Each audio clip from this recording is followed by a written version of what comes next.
Established in 1994 by the government of the Bahamas, Parliamentary Channel 40 broadcasts gavel-to-gavel coverage of the proceedings of both houses of Parliament, providing up-to-date information, including live interviews and historical data on the workings of one of the most important branches of government.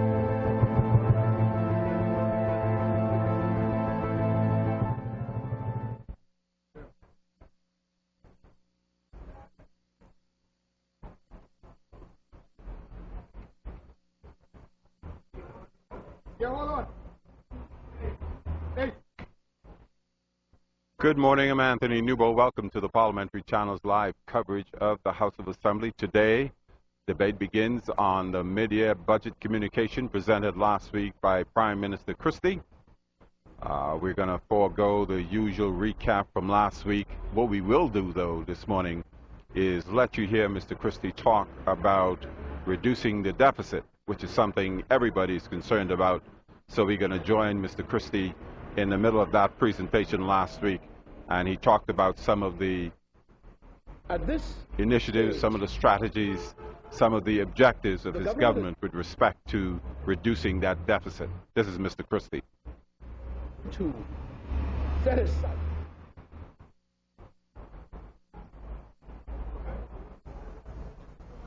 that barring unforeseen developments will consolidate the public finances and achieve significant and sustainable reductions in the government debt burden over time. And Mr. Speaker, for the sake of prudence, the plan will be monitored closely and on the basis of evolving developments will be adjusted as necessary as we move forward. As the key components of our medium-term fiscal plan, I am announcing that action will be pursued in respect of recurrent expenditure, recurrent revenue, and capital expenditure in order to both eliminate the primary deficit and get the debt to GDP ratio back to lower levels.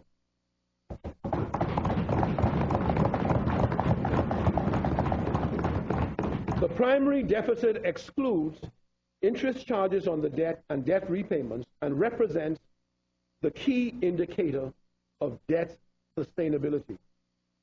Now, on the recurrent expenditure front, we intend and will implement a steady decline in its ratio to GDP by 0.5 of a percentage point of GDP per year. We are establishing a parameter, a target, a goal, and we intend to maintain it. 0.5% of GDP per year, beginning in 2013 to 14 and on through 2016 to 2017. As such, we intend to reduce the ratio of recurrent expenditure to GDP from the projected 21.1% over the course of this fiscal year to 19.1% of GDP by 2016 to 2017. So, Mr. Speaker, we are committing ourselves to a course of action that is intended to stick a pin in where we are now at 21.1% and to move it in a steady and ordered way to 19.1% of GDP by 2016-2017. On the capital side, we believe that a sustainable medium-term target is 3% of GDP, which in today's level translates into annual investments in the area of $250 million. So, Mr. Speaker, we will move toward that target by restricting capital expenditure to 3.5% of GDP in 2013 to 2014. If we are going to reach the sustainable levels that we are aiming at, and to bring the health to the economy that it so desperately needs, we are going to have to do those things. Finally, we are targeting structural reforms, Mr. Speaker, that would improve the revenue yield over the medium term by almost 4% of GDP to 21.5% of GDP in 2016-2017, from now 17.6% in 2012 to 2013. So again, revenue targets are being established where we are intent on moving with all of the policies necessary to achieve those targets. The successful implementation of this plan over the medium term is projected to result in, 1, a return to surpluses on recurrent accounts by 2015-2016.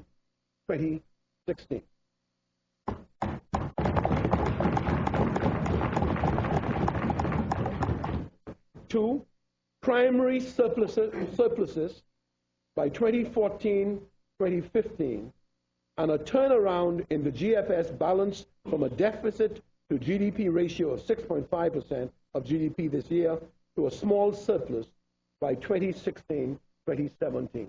That is, the plan.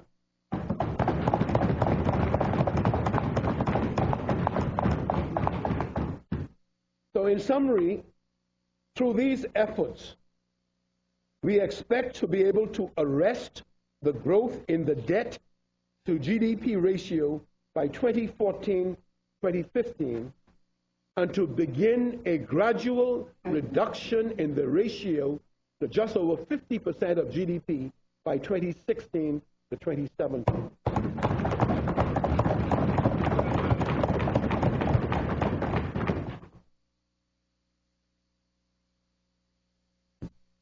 Let me provide a brief overview of the initial policy actions which will allow us to achieve these objectives. Recurrent revenue will be significantly and structurally enhanced through a wide range of measures, including the establishment of a central revenue agency to strengthen the efficiency and effectiveness of revenue collection across a number of major taxes. 2, as set out in the white paper on tax reform, the government is implementing a broad tax reform package that includes the introduction of a value-added tax that I will refer to as VAT in July 2014. While that is an ambitious time frame, I would note that we have had the benefit of detailed studies of the feasibility of that in the Bahamas. The white paper contains a fully articulated policy framework for this value-added tax, and following the public consultation process, the government will present a refined proposal and advance legislation to bring the value-added tax into effect. Our target is to circulate the draft legislation for the value-added tax by the second quarter of the next fiscal year.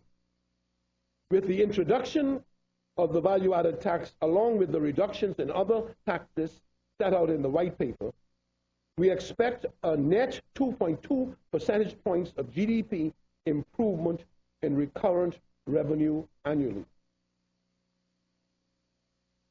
The government is committed to wide-ranging reforms of the property tax administrative system that will add 1% of GDP to recurrent revenues by 2016-2017. We are undertaking a comprehensive customs reform and modernization program assisted by the Inter-American Development Bank that will add revenues equivalent to 0.5% of GDP. The new Customs Management Act will be brought into force by July 1st, 2013, providing a modern legislative framework for customs operations.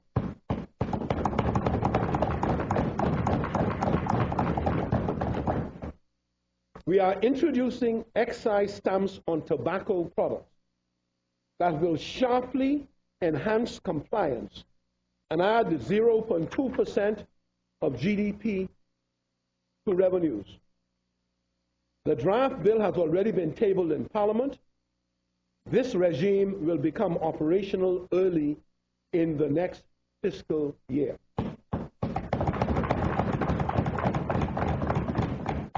All told, Mr. Speaker, these measures will contribute to boosting the revenue yield of our tax system by almost 4 points of GDP by 2016-2017. That will bring our yield somewhat closer in line with that generally found elsewhere in the Caribbean, though still at the lower end of the range. On the expenditure side, the overall framework for strengthened public financial management will take place within the scope of the new Financial Administration and Audit Act, which will be brought fully into force by July 1st, 2013. The Ministry of Finance, in a determined fashion, I want you all to hear me on this one, but this is where the rubber meets the road. The Ministry of Finance, in a determined fashion, will enforce expenditure discipline and accountability across all government ministries, departments, and public corporations.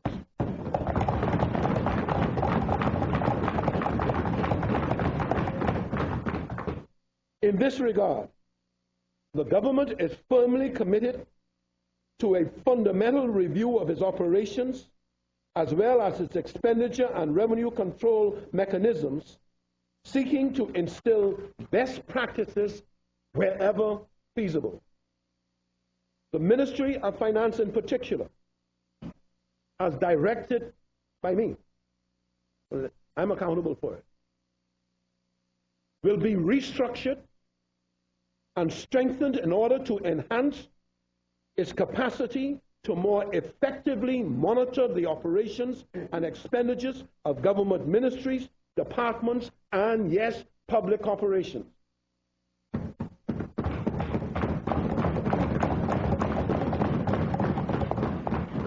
We will vigorously strive for higher levels of accountability and transparency. In particular, the Ministry of Finance will undertake urgent and specific actions to deal with electricity consumption, communications costs, and the management of government assets and motor vehicles, specifically across all areas of government.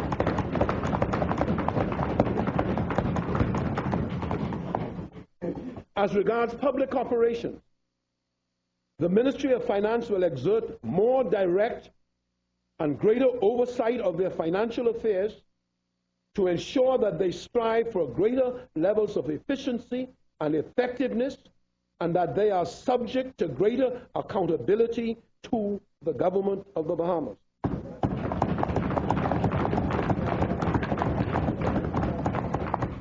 This will allow our budgeting process to be more comprehensively informed by the budgets of public corporations, and so that a truly comprehensive approach to fiscal discipline is achieved.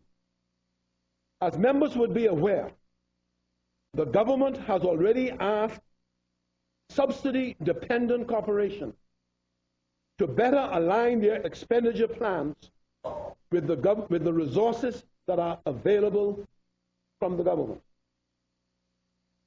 We are all in the boat together.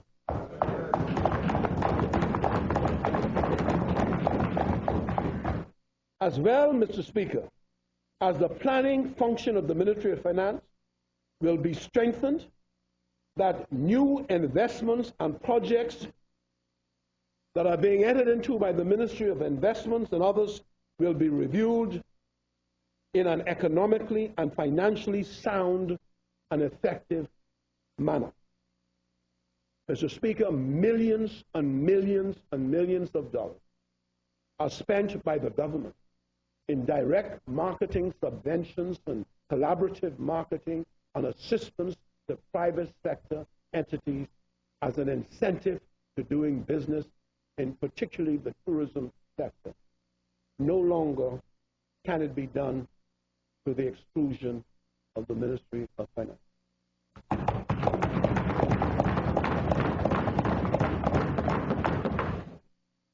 Also, under the Financial Administration and Audit Act, the government will introduce new public sector procurement regulations by September 1st, 2013, which will impose greater controls and greater efficiency on public spending for goods and services for all public entities, including public corporations.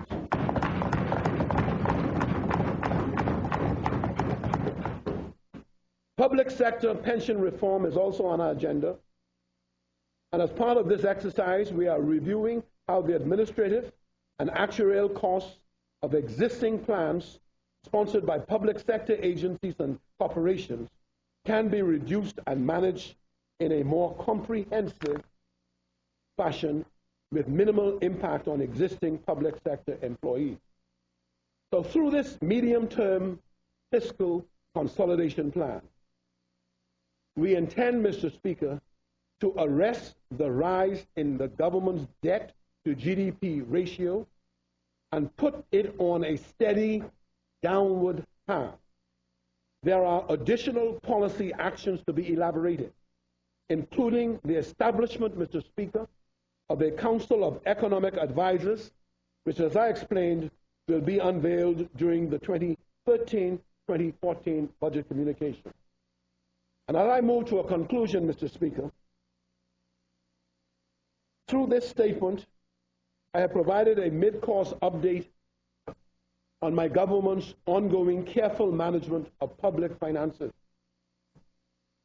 That stance is solidly anchored in our fundamental fiscal anchors and is designed to return us, the Bahamas, to a more prudent and sustainable levels of government debt over time. As I signaled in my address to the Bahamas Business Outlook Conference last month, there are clear indications that the economy has turned the corner, and that despite the risks that are present, we can look forward to better days ahead. To reiterate, because of new developments that the government is now considering, I remain optimistic that a period of renewed growth and job creation is ahead of us.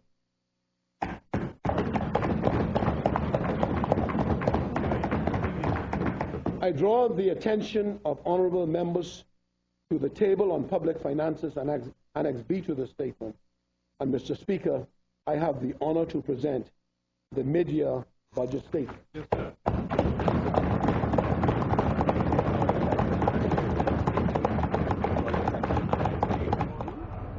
That was Mr. Christie last week making his budget communication on the mid-year budget, and the debate will begin shortly.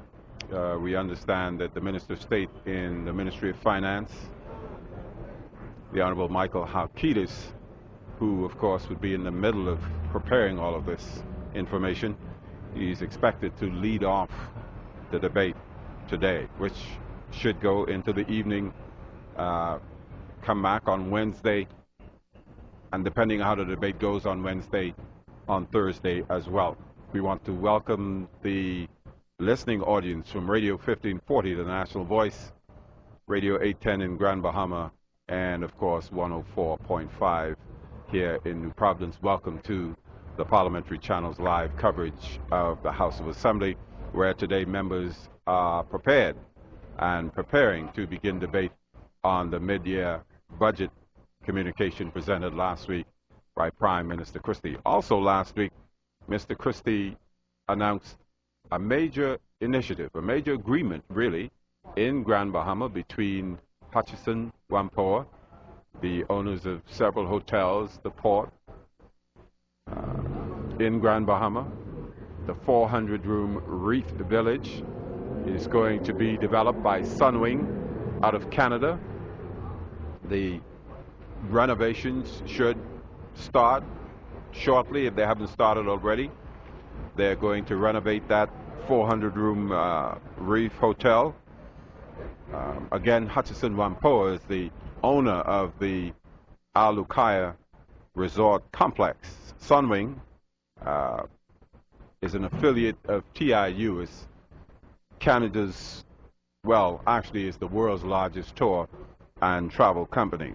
They're going to renovate the Reef Village, 400 rooms there. Mr. Christie says Grand Bahamians should prepare because they expect that some 1,000 jobs should be created as a result of this initiative, this reopening of the Reef Village Hotel. Of course, what we and everybody else, including the residents of Grand Bahama, should be mindful of, and it's been said on any different number of occasions with respect to Bahama, and that is the jobs will be available.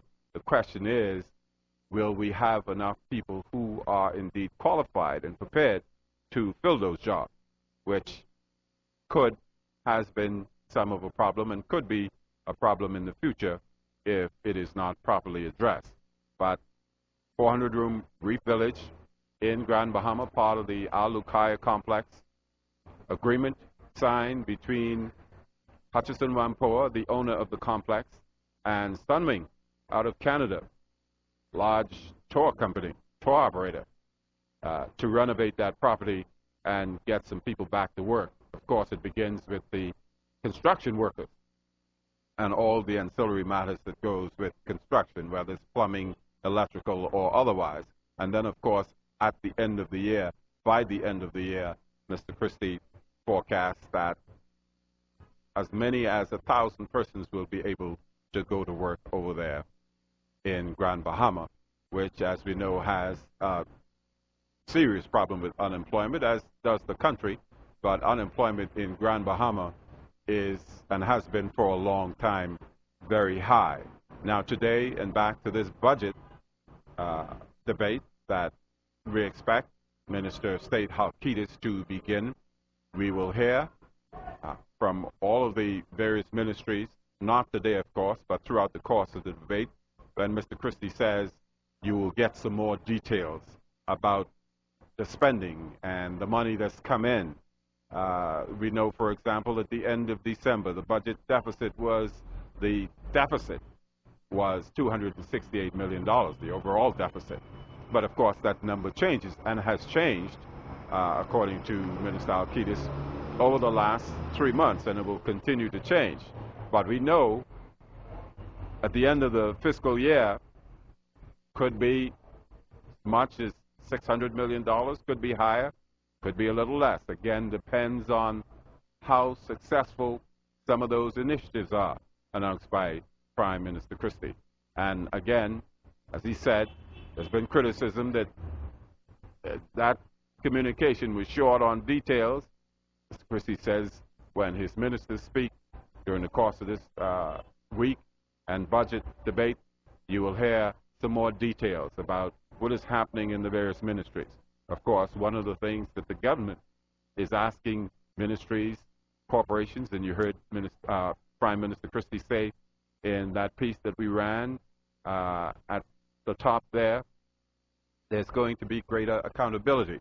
As Minister of Finance, he's committed to overseeing that and ensuring that it indeed happens. He talked, for example, he meaning Prime Minister Christie talked, for example, about the way that the government has engaged in supporting various entities in promotional efforts. $1 million here, $1 million there, millions of dollars eventually, with no real accounting for the many millions of dollars that are spent. And he says that's one of the things that will be changed. Corporations, we know it colloquially is cutting the suit to fit the cloth. So what we're going to do now is we're going to join members of the House who are preparing now to begin this morning's session. We're going to join, of course, for that prayer be answered for most of us today. But I read from Paul's letter to the Philippians.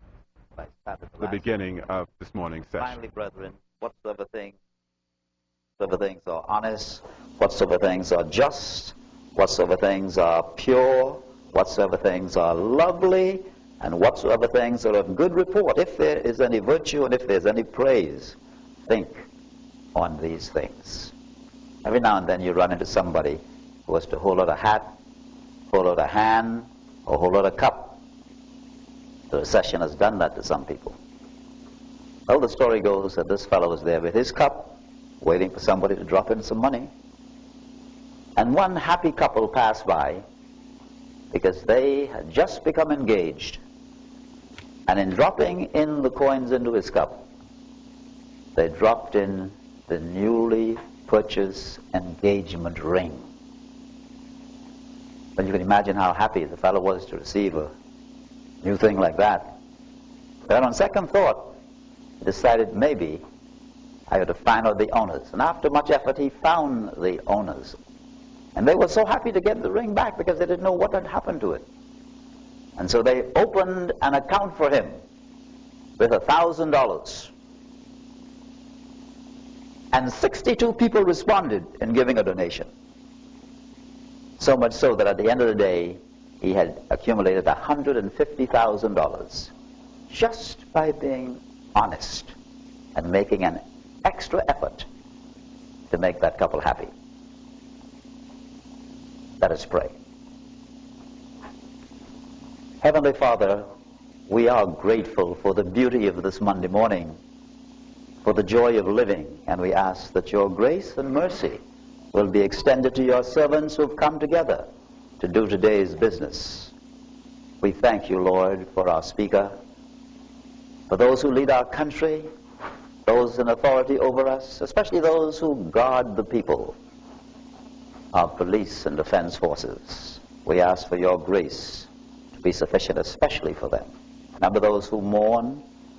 Comfort them, O Lord, by the Holy Spirit, and bless our efforts this session, that all the words spoken will be in harmony with your will, and we will accomplish the purpose for the betterment of this Commonwealth. Hear our prayer, O God, and grant us your mercies, and grant us your peace. We pray through Jesus Christ our Lord, who taught us to pray together. Our Father, who art in heaven, hallowed be thy name, thy kingdom come. Thy will be done on earth as it is in heaven. Give us this day our daily bread, and forgive us our trespasses, as we forgive those who trespass against us. And lead us not into temptation, but deliver us from evil. For thine is the kingdom, the power, and the glory, forever and ever. Amen. Have a good day.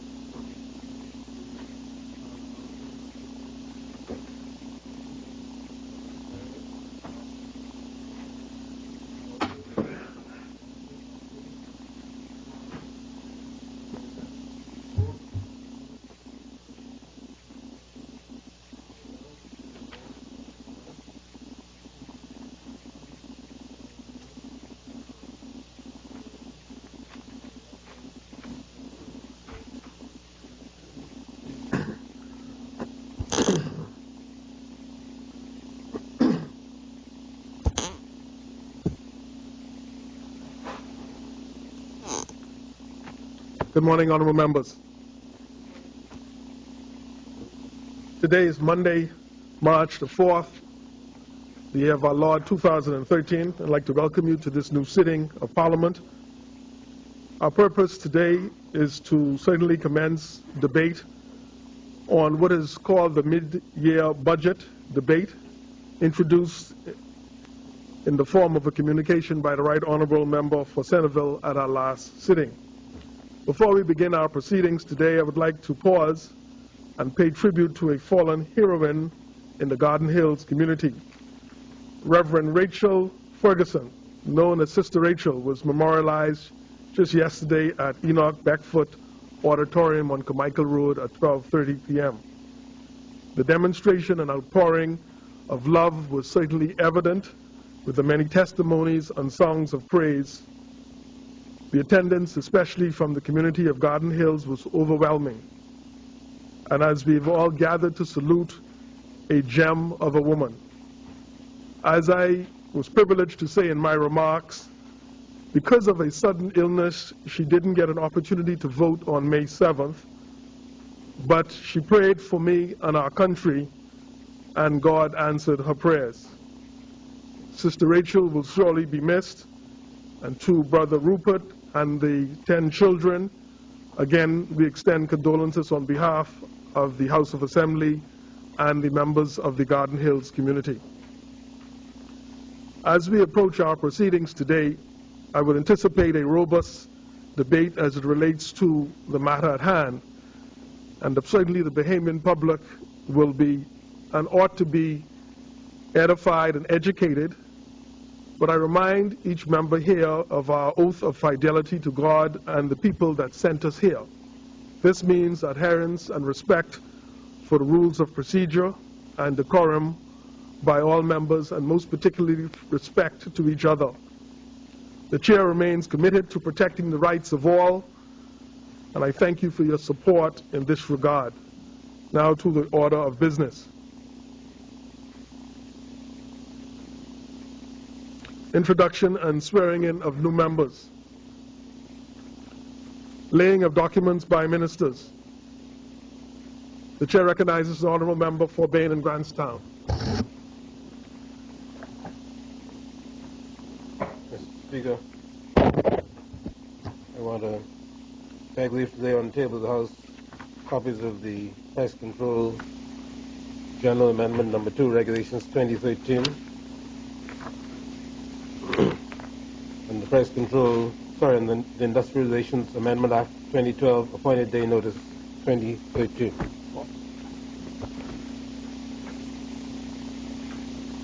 Order that the documents be brought up.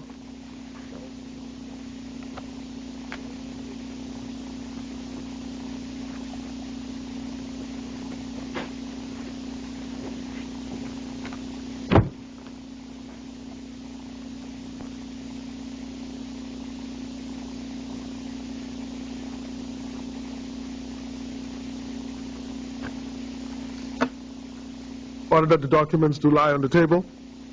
Further statements, further laying of documents by ministers. The Chair recognizes the Honourable Member for South Eleuthera. If it pleases you, Mr. Speaker, I beg leave to lay on the table of the House copies of the following documents: the Maritime Marriages Rules 2013 and the Maritime Marriage Amendment Act 2012, Appointed Day Notice 2013. Thank you, Honourable Member for Central and South Eleuthera. Order that the documents be brought up.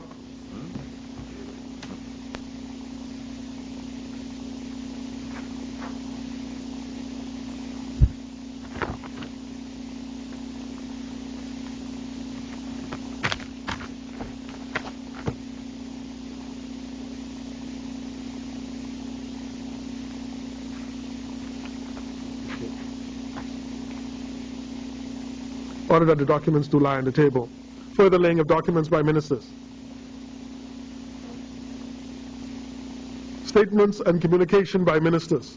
The Chair recognizes the Honourable Member for Bain and Grantstown.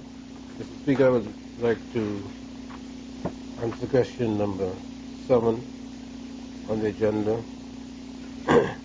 which was asked by Dr. Hubert Minnis, Leader of Opposition, Member of Parliament for Killarney. Of the Minister for Social Services and Community Development. Number 1, can the Minister inform this House if there was ever a post of consultant to the Ministry of Social Services? Answer: yes, sir, there has been such a post. 2, can the Minister say if Mrs. Leela Green is still receiving a salary of $66,000 per annum while still receiving her pension benefits? Answer: no, sir. This is not the case.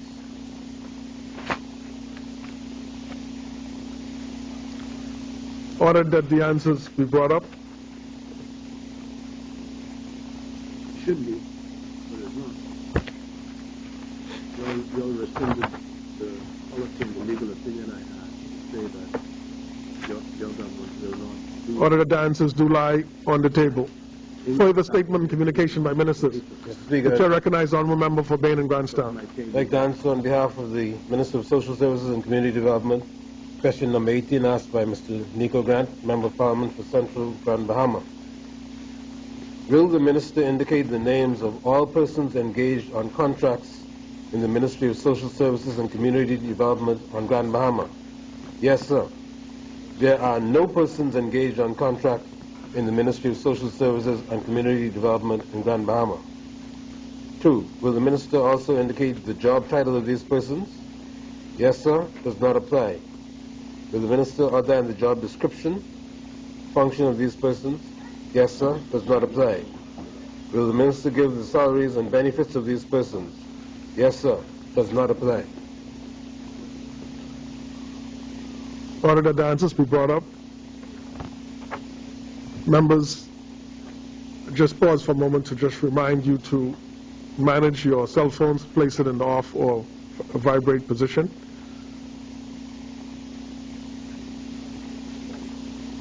I think that's sufficient time.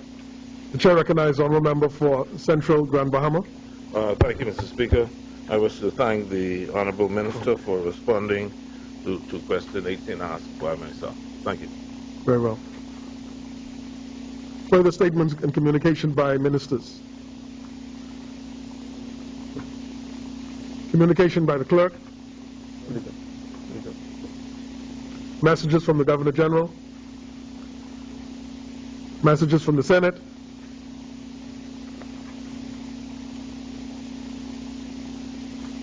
Received message number 8 from the Senate to the Honorable Speaker and representatives of the Honorable House of Assembly, from the Honorable President and members of the Senate.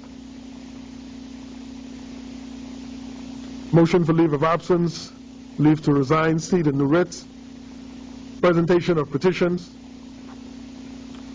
presentation of reports of committees, adoption of reports of committees, first reading of bills.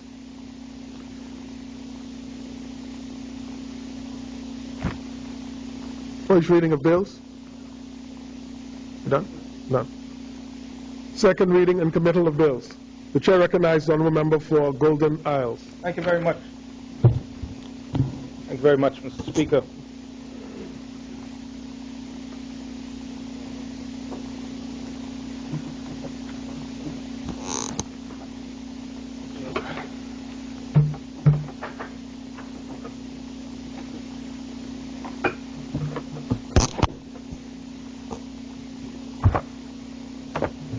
Mr. Speaker,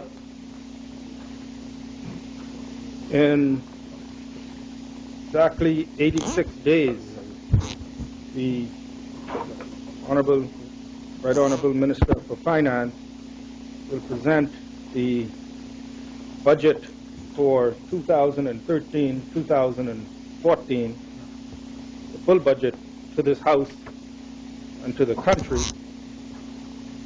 And so what we wanted to do in this exercise was to be able to give the nation a snapshot of the budget performance over the first 6 months of this fiscal year, with the realization that we have already begun the process of preparing the full budget. It is, in addition, Mr. Speaker, the intention of the government to, in accordance with the rules of the House of Assembly, at the presentation of the budget for the full fiscal year 2013-2014, utilize Rule 78, which provides for the annual appropriations bills after first reading to be referred to a select committee responsible for finance, who shall examine the bills and report to the House within 7 days, excluding Sundays.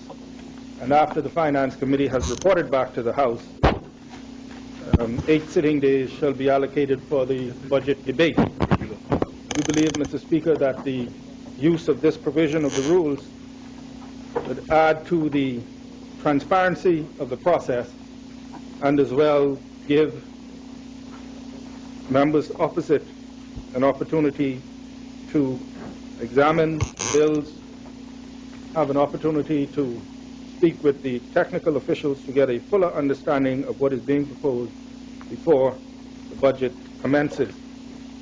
And we think, Mr. Speaker, that that will lend to a fuller understanding and hopefully a consensus of what this process is all about. I've only just begun, Mr. Speaker, and I hear yawning already. Member for Golden Guards, pause for a moment. Which bill are we debating? I'm sorry. I was about to get to that, Mr. Speaker. I want to rise to move second reading of the Tariff Amendment Bill, a bill for an act to amend the Tariff Act, Chapter 295. Very good. I will move that second reading of that bill, Mr. Speaker, but I will, at that same, while I'm doing that, take the opportunity to speak to the bill for an act to amend the Excise Act, Chapter 293. Those are the two bills, and as well a bill to amend the Real Property Tax Act. I will speak to those three, which are the bills that we are seeking to amend, Mr. Speaker, and I will also, at this time, address the resolution so that at the time of resolutions, we can move quickly. But, Mr. Speaker, last Monday, the Minister of Finance, the Right Honourable Member for Centerville, presented the government's mid-year budget statement for the 2012-2013 fiscal year. And in leading off the debate on the statement, I will return to some of its key messages and provide supplementary details on certain important issues, policy measures, and initiatives that were set out in the document. However, prior to doing that, I want to begin by setting the overall context of the statement with a brief encapsulation of its overriding message. The 2012-2013 mid-year budget statement may, I believe, represent a watershed. I believe it represents a watershed in the public finance history of our nation.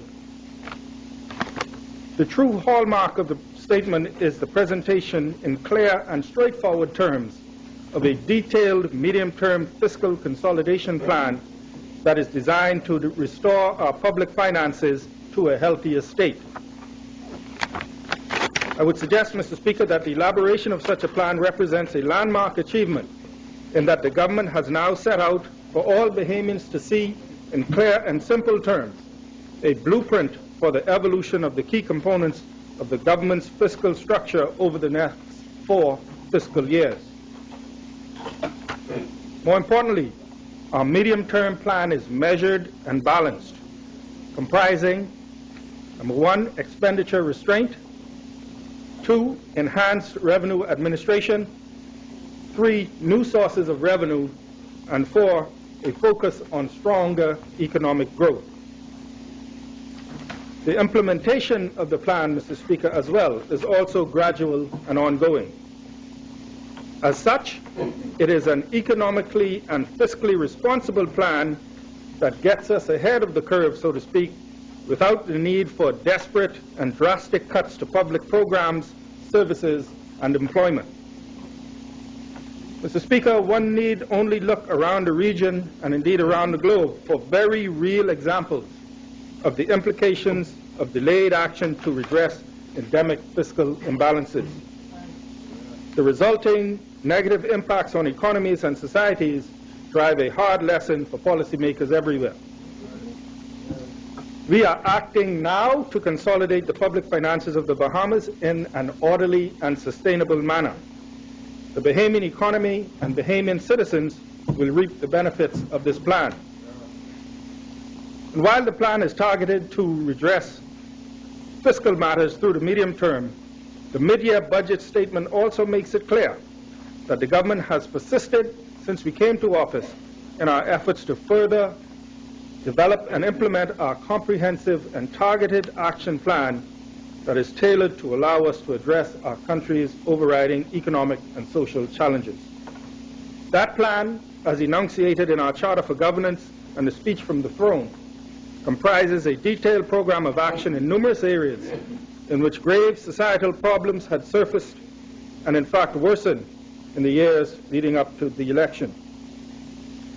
As the Minister of Finance so forcefully and eloquently stated in the mid-year statement, we are committed to and will implement our ambitious program of change for the benefit of our economy and for Bahamian citizens.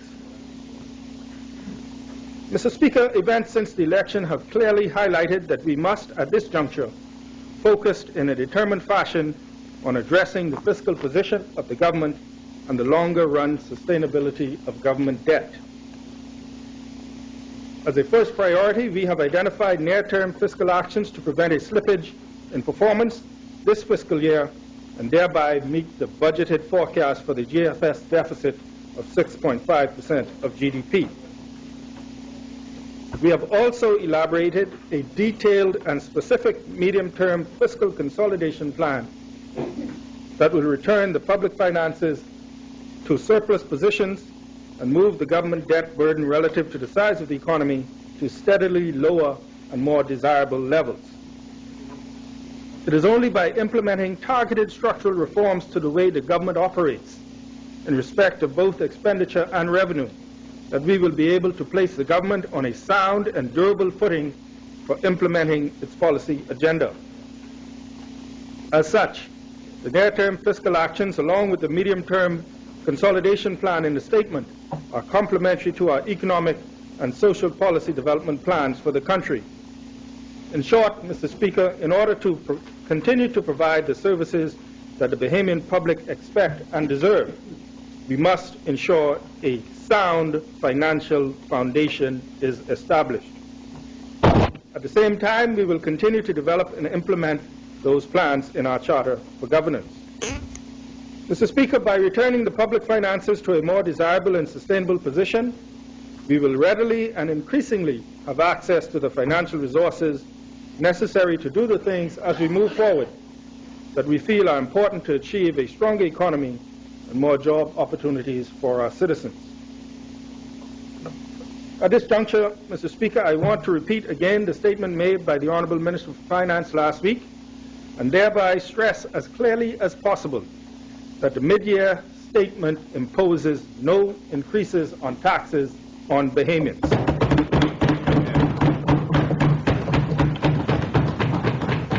Our government cannot and will not impose an additional tax burden on Bahamian families and businesses which have lived through the most difficult economic recession in recent memory. Higher taxes at this time, we believe, could also undermine the economic recovery that is clearly underway. Mr. Speaker, let there be no doubt the economy is advancing, modestly though steadily, from the shadows of the global recession. Renewed vigor and expansion in our key tourism sector, as well as ongoing activity in our construction sector, have been the principal engines of the economic revival. Tourism has benefited from a rebound in air arrivals, which were up by over 6% in the first 11 months of 2012, building on growth of almost 5% the previous year. Developments in construction have been underpinned by ongoing foreign investment projects in the tourism sector in New Providence and on the Family Islands. These will contribute to an expansion of our tourism productive capacity by providing more rooms and facilities, which in turn should serve to bolster the potential growth of the overall economy. On the basis of these developments, Mr. Speaker, the International Monetary Fund, the IMF, estimates that the Bahamian economy grew by 2.5% in real terms in 2012, and that is the number that had been projected in the 2012-2013 budget communication. Growth in domestic economic activity is projected to be sustained in 2013 with a projection of somewhat stronger real growth in the area of 2.7%.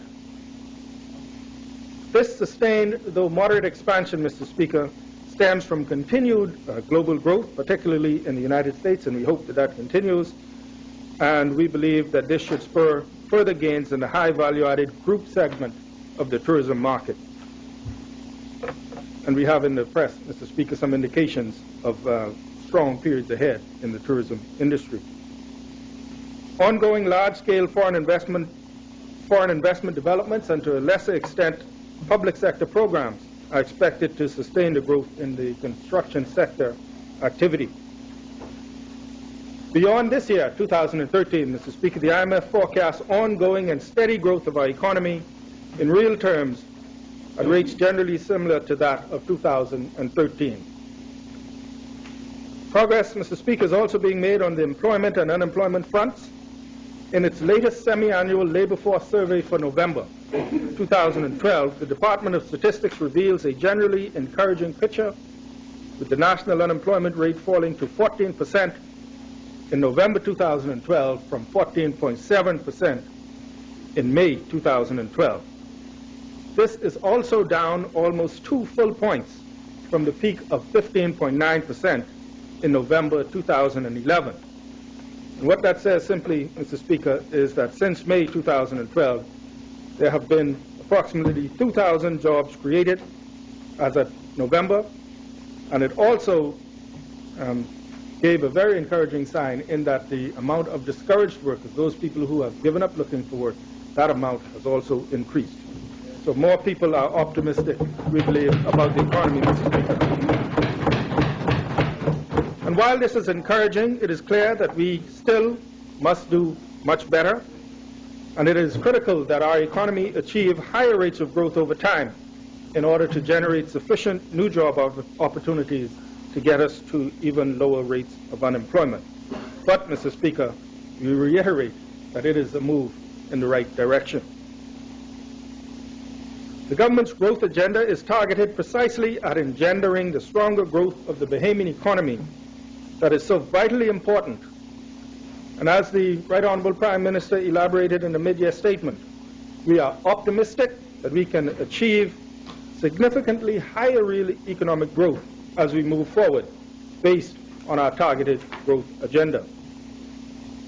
The broad thrust of our growth strategy, Mr. Speaker, includes diversifying the key tourism and financial services industries as well as the overall economy.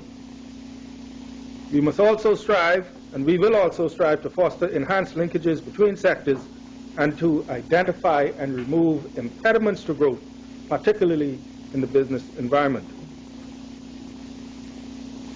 In addition, we attach a high priority to identifying, promoting, and supporting new foreign direct investment projects, particularly in Grand Bahama and the Family Islands. The mid-year statement signaled that the government was in the process of reviewing a number of developments across the country, including in Grand Bahama, Bimini, Abaco, Eleuthera, Cat Island, and San Salvador. And, Mr. Speaker, I should add that last Friday, March the 1st, we saw the opening of the Cove Hotel in Gregory Town, Eleuthera, that should create up to 100 new permanent jobs.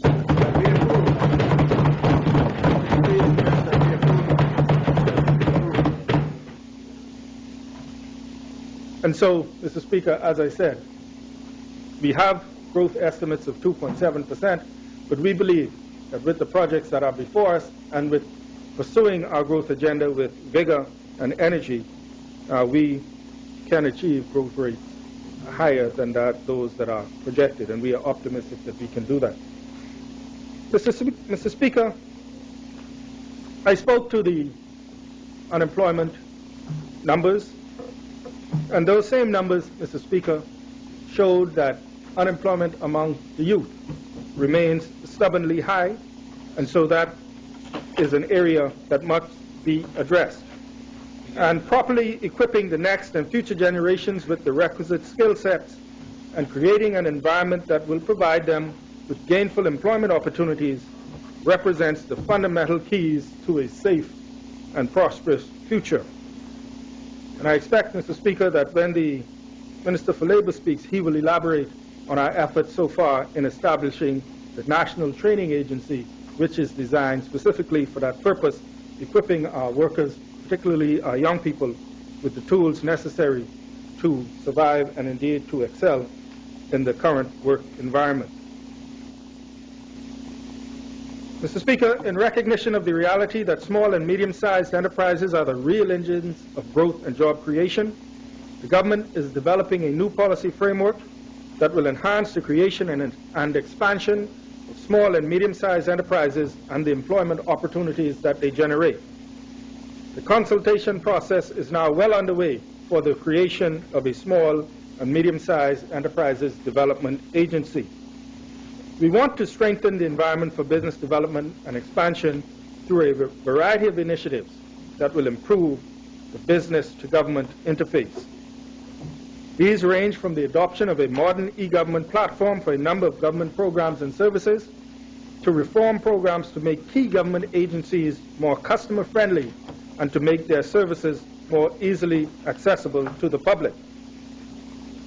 Equally so, Mr. Speaker, we are focusing on how e-government can be used to improve the efficiency and effectiveness of the internal operations of the government, which also has implications for how effectively we respond to the private sector's needs. Mr. Speaker, and so you see that our plan is one that is balanced and that takes a gradual approach, and that we believe that if we pursue with discipline and with diligence, we will be able to affect this program. Looking at the fiscal situation, Mr. Speaker, the statement last week reiterated the point made in the last budget communication that our government, our administration inherited a dire fiscal situation from the previous administration and thus came to office with very little room to maneuver. Specifically, we faced a 2012-2013 budget which was in its final stages of preparation. We faced a major project, the New Providence Road Improvement Project, which was in jeopardy of coming to a halt because of the lack of funding. We faced another major project, the Critical Care Block, where no provision had been made to finance the furnishings and equipment. We faced outstanding industrial agreements with all public sector unions, with the exception of one, and with scant financial provisions made to accommodate any increases in wages, including those which were proposed by the previous administration. And we faced financing issues, as exemplified by a temporary increase by our predecessors in the overdraft facility to $200 million and the agreement to sell 9% of BTC shares as a source of revenue. Increase of the overdraft facility to $200 million from the traditional $100 million, so a doubling of the overdraft facility. Since that time, Mr. Speaker, our government, through the Ministry of Finance, has secured funding for the completion of the New Providence Road Improvement Project, which, Mr. Speaker, was not an easy task given the extent of the cost overruns. It was not an easy task to secure the additional financing, but we did it. We secured financing to complete the Critical Care Block and its equipment. We ensured that funding is properly provided for all industrial agreements executed so that employees can be compensated accordingly. And fourthly, we moved to resolve the country's financing issues by beginning a targeted plan of reducing the high-cost overdraft facility and replacing it with lower-cost debt.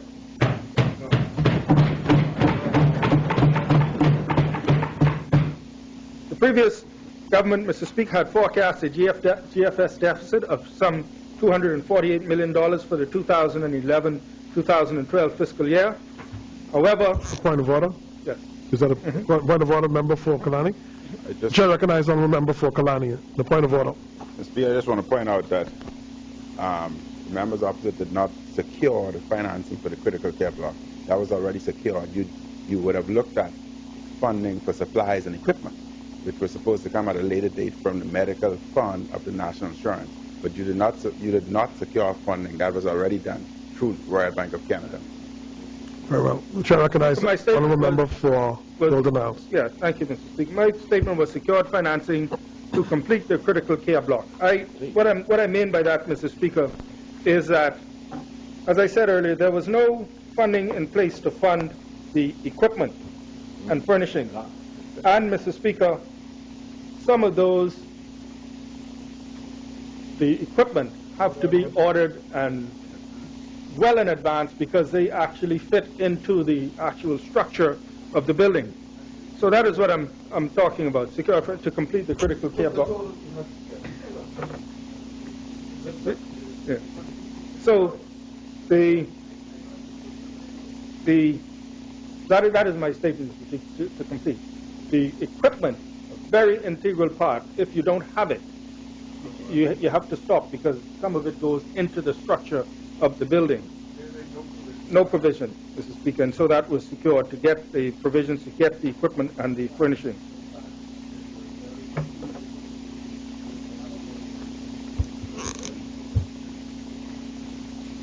Member for Golden House. Mr. Speaker,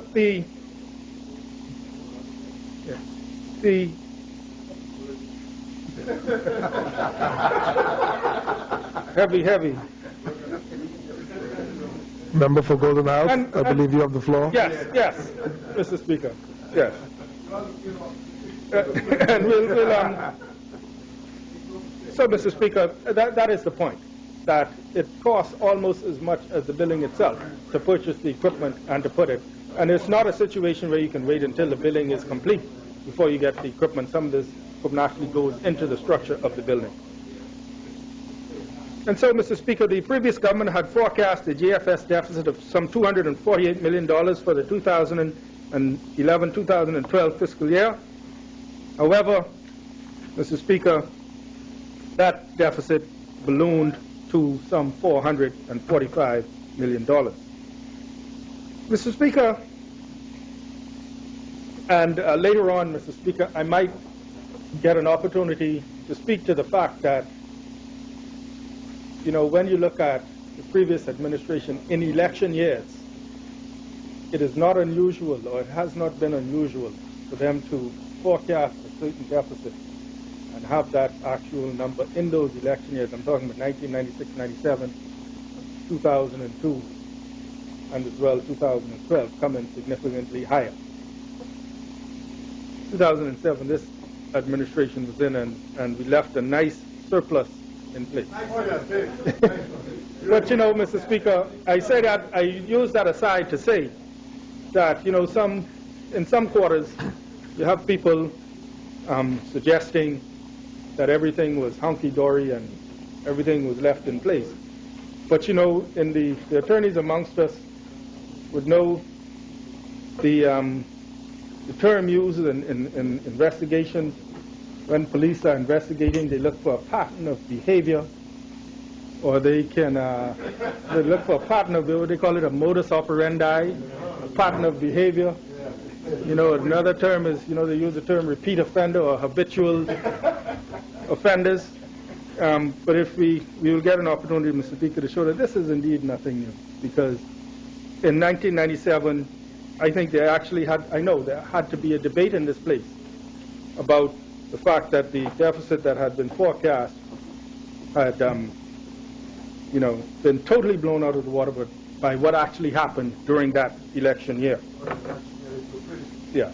Mr. Speaker, almost everything that possibly could go wrong from a fiscal perspective did in fact go wrong. Most of the core components of the fiscal framework were off track, with revenues being down, both on the recurrent side and on the capital side, and by capital expenditure being overshooting the forecast by some $115 million.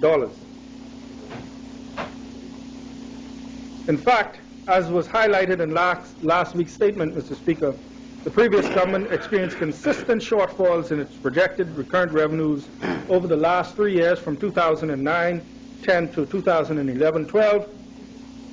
This ranged from an undershoot of 3% from the forecast in 2010-2011 to an undershoot of 7% in 2009-2010. And over the 3 years, the shortfall totaled some $219 million, and that's not taking into account, Mr. Speaker, the significant one-off transactions, including the $200-odd million collected for BTC.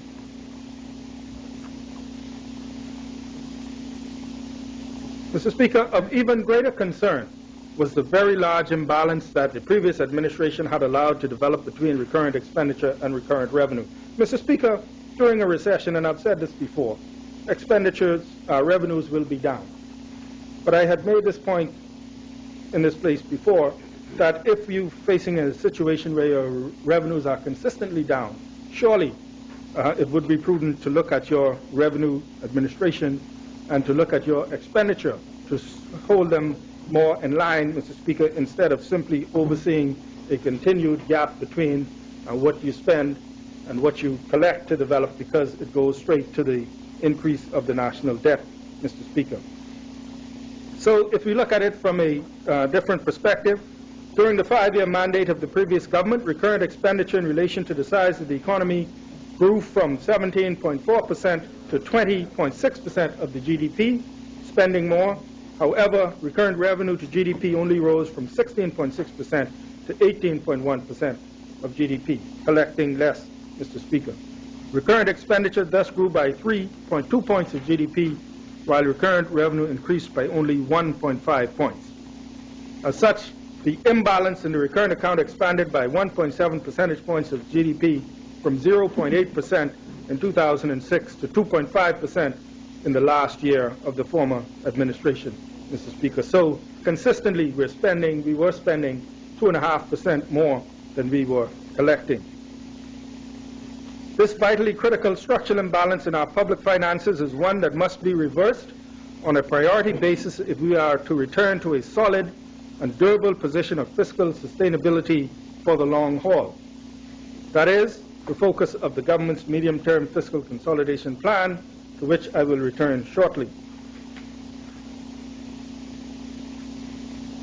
Mr. Speaker, in its last year in office, the previous government had also allowed large overruns to occur in respect of certain projects, both on the recurrent and capital sides of expenditure. These were highlighted in the 2012-2013 budget communication. For example, the previous government's job initiative soared from an initial estimate of $25 million to some $48 million. Even more striking, Mr. Speaker, some would say ludicrous, are the cost overruns on the New Providence Road Improvement Project, of which fully $77 million is being paid for in 2012-2013. As last week's statement made clear, our hands have also been tied by other recurrent expenditure commitments entered into by the previous government to the tune of $100 million, which have to be paid for in 2012-2013. These include some $63 million for unpaid checks and wire transfers, that $23 million for the previous government's 52-week job program, and $11 million for lump sum payments to teachers and public service employees. So while those commitments were made, Mr. Speaker, there was no money to pay for them. Mr. Speaker, moving to the debt, the government has traditionally not sought to actively manage its debt.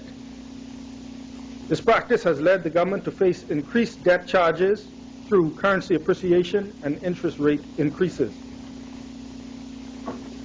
Currently, Mr. Speaker, all of the government's major creditors, including the development banks, offer debt management facilities as part of any financing package. The Ministry of Finance is in the process of developing a framework to take advantage of this opportunity and lower the overall cost of debt to the government and other state-owned enterprises. Concurrently, in keeping with our debt management reform strategy, we have moved ahead with plans to reduce the government's overdraft facility from the level of $200 million that it had reached under the previous administration to the more normal level of $100 million.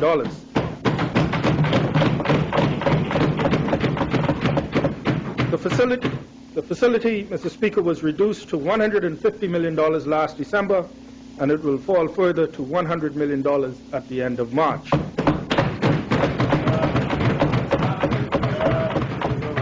By reducing our reliance on the overdraft facility, Mr. Speaker, we expect to substantially reduce our overall cost of financing. At the time of the last budget, Mr. Speaker, we stated that we were firmly committed to redressing the structural imbalance between recurrent expenditure and recurrent revenue, reducing the fiscal deficit, and reining in the growth of government debt. We also made a commitment to provide, at the time of the mid-year budget statement, additional details on the various structural fiscal reforms that would comprise our medium-term fiscal consolidation plan. Last week's statement did just that in clear, concrete terms, with specific medium-term targets for the various key components of the public finances. Government policy actions and decisions through 2016-2017 will be guided by the medium-term fiscal framework in the statement to ensure that we secure the attainment of the fundamental targets that we have established. So we're moving gradually, Mr. Speaker, every year, and we expect to be at a particular point in 2016, 2017. However, given the fiscal slippage to date in 2012, 2013, the statement also enumerated a number of initiatives to ensure that we meet our 2012-2013 GFS deficit target of 6.5% of GDP. As such, the statement comprised both near-term measures to keep us on track this year and a medium-term plan to bring us more desirable and sustainable position through the medium term. At the time of the budget, we were projecting a GFS deficit of $550 million in 2012-2013, or 6.5% of GDP. With the revised lower level of GDP this fiscal year, meeting the deficit target of 6.5% implies a GFS deficit of $532 million. Based on experience to the mid-year, recurrent revenues were revised down this year for the total year by $120 million, from $1.55 billion to $1.43 billion. And as such, the government announced in the statement that it was taking near-term action in respect of both recurrent expenditure and capital expenditure in 2012-2013 to secure its deficit target. With revenues being down, Mr. Speaker, we also have to moderate our spending to ensure that the gap is not widened. Specifically, Mr. Speaker, it was announced that the Ministry of Finance will, over the balance of the current fiscal year to the rest of this year, which ends June 30th, 2013, the Ministry of Finance will exert enhanced monitoring and surveillance over the recurrent expenditures of government ministries and departments, such as to secure a significant reduction in the aggregate level of those expenditures in 2012-2013. More specifically, Mr. Speaker, as may be seen in the fiscal table at the end of the statement, we are aiming to achieve a level of recurrent expenditure this year of $1.72 billion, down by some $101 million from the budget projection of $1.821 billion. As well, Mr. Speaker, based on the traditional capacity to execute on public sector investments along with some reprioritization, we expect to moderate the pace of capital expenditures below the amounts budgeted. In total, we now expect capital expenditures in 2012-2013 at a level of $363 million, down from the budget estimate of $400 million. Taken together, Mr. Speaker, these near-term fiscal actions through the end of the fiscal year are projected to keep us on course and secure our deficit target in 2012-2013. Mr. Speaker, the statement also included measures to enhance revenue performance in 2012-2013 and beyond, including the improvement of the system of electronic submissions to customs. Interim measures were also announced to strengthen compliance within the real property tax system in the form of an amnesty program that is designed to encourage compliance and payment.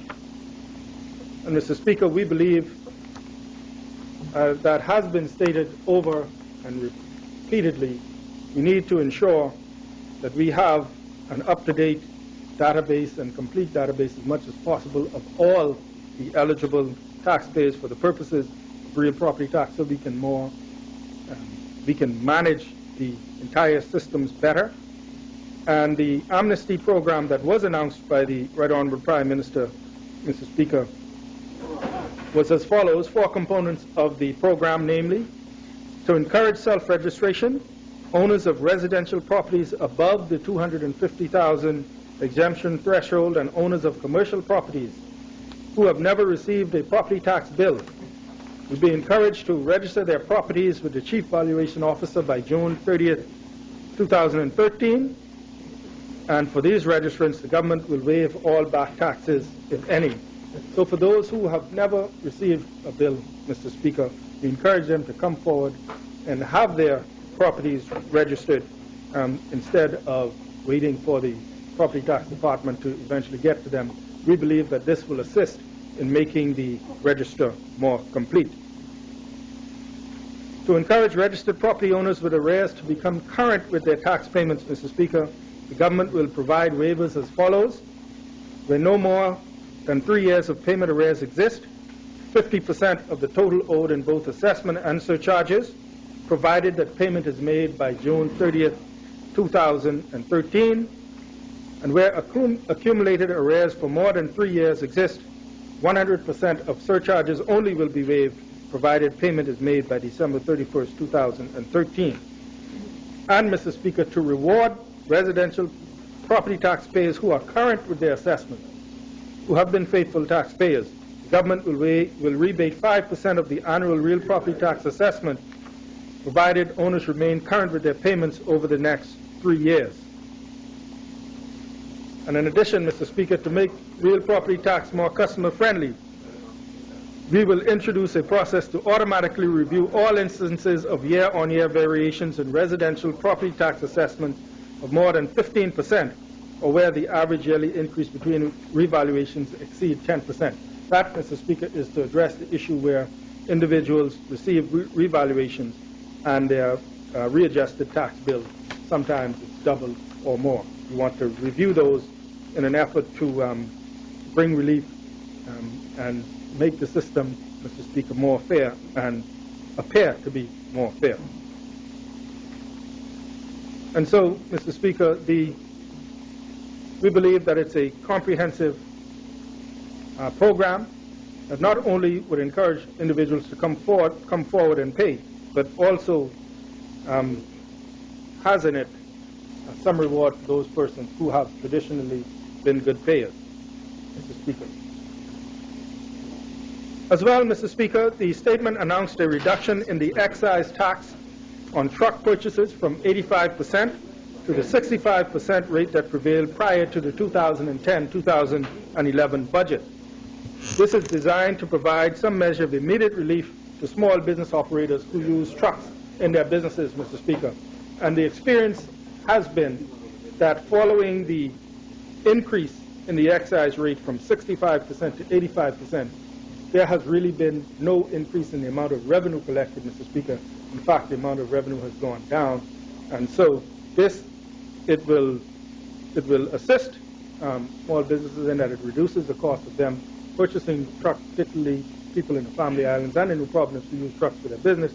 And it does not, we expect, in fact, Mr. Speaker, for it to have a positive effect on revenue, because what happened when the rates went up is that it just priced those things out of the range of those who need it the most.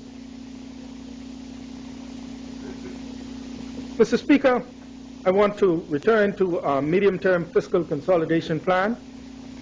And the central element of the mid-year statement, Mr. Speaker, was the medium-term fiscal consolidation plan to which I alluded to in my introduction.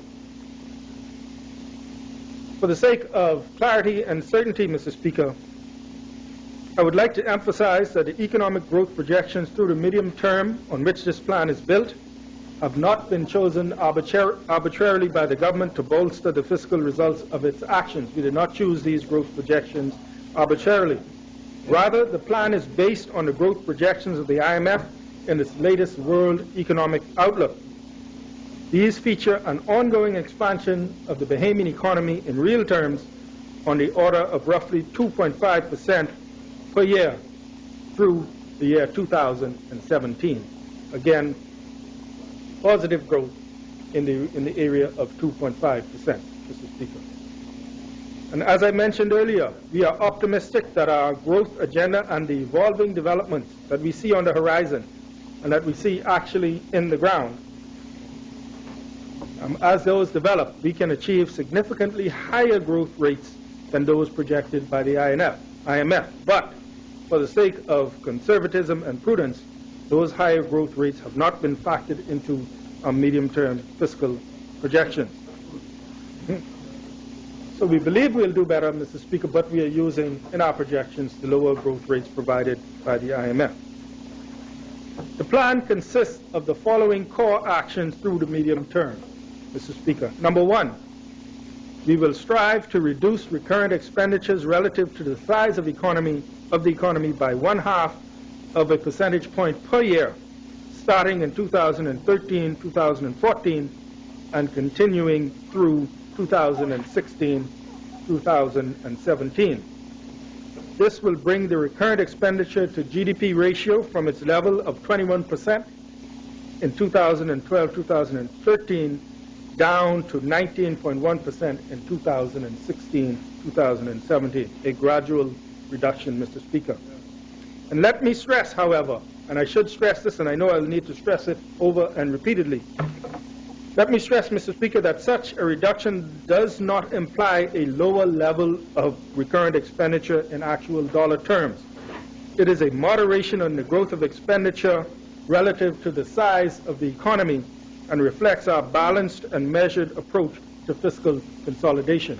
So it does not represent, Mr. Speaker, cutting the budget in actual dollar terms, but reducing the level of recurrent expenditure by 1/2% per year over the next 4 years relative to the size of the economy.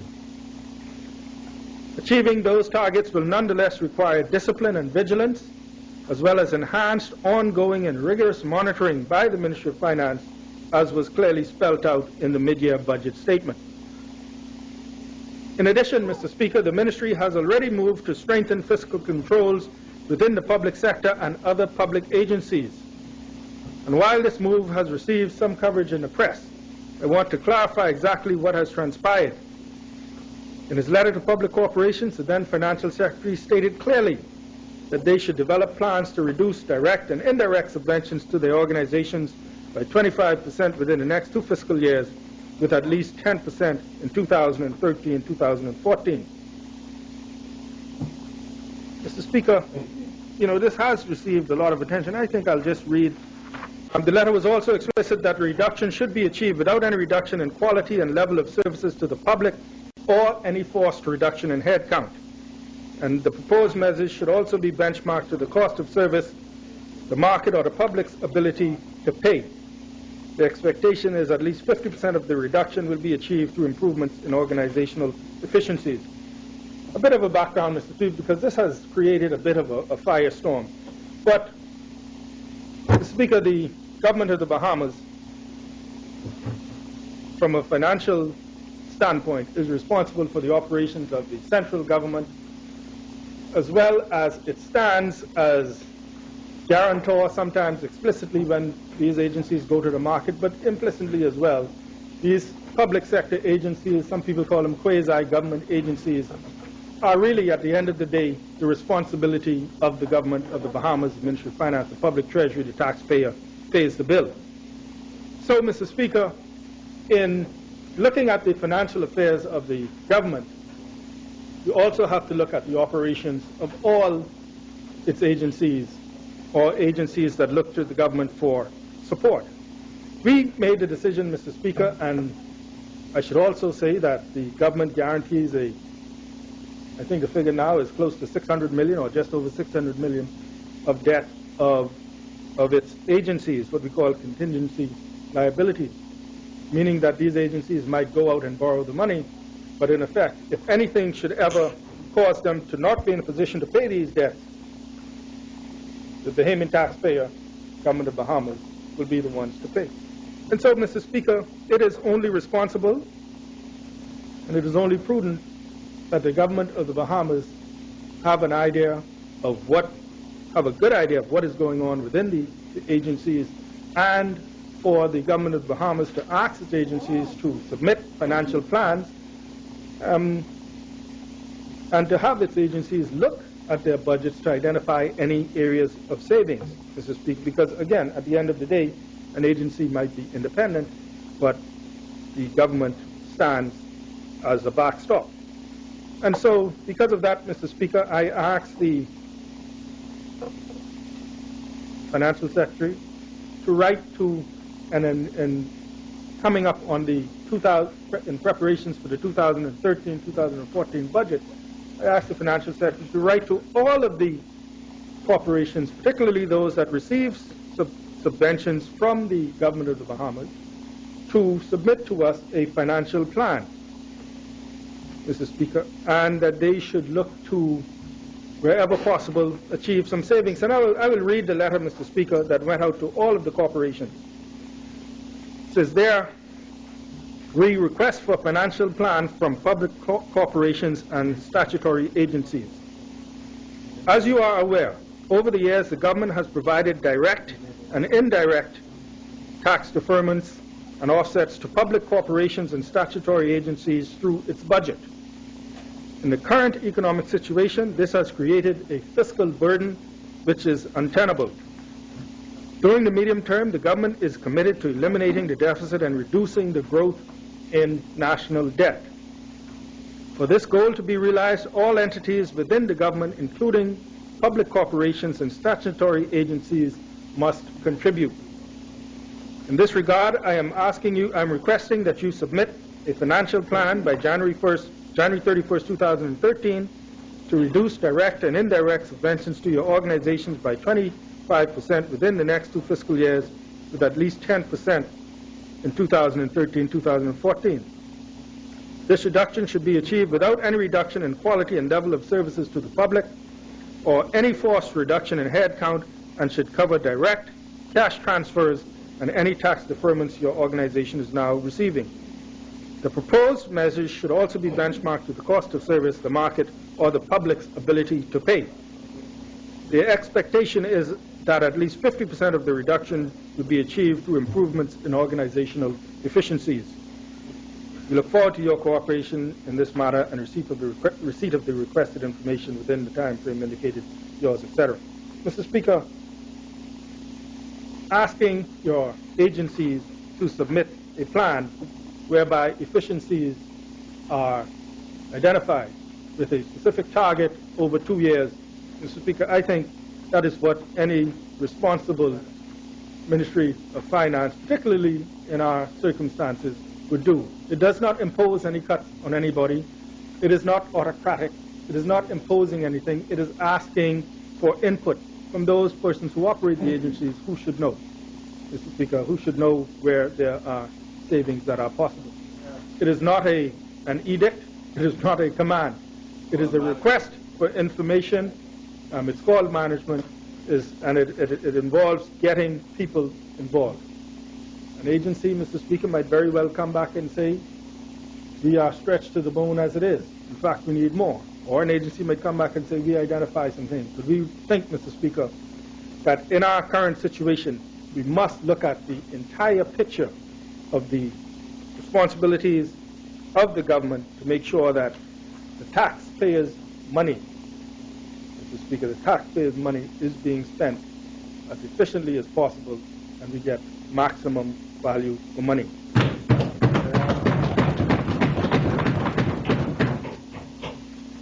So it is a request to get everybody involved and try and identify some savings, Mr. Speaker.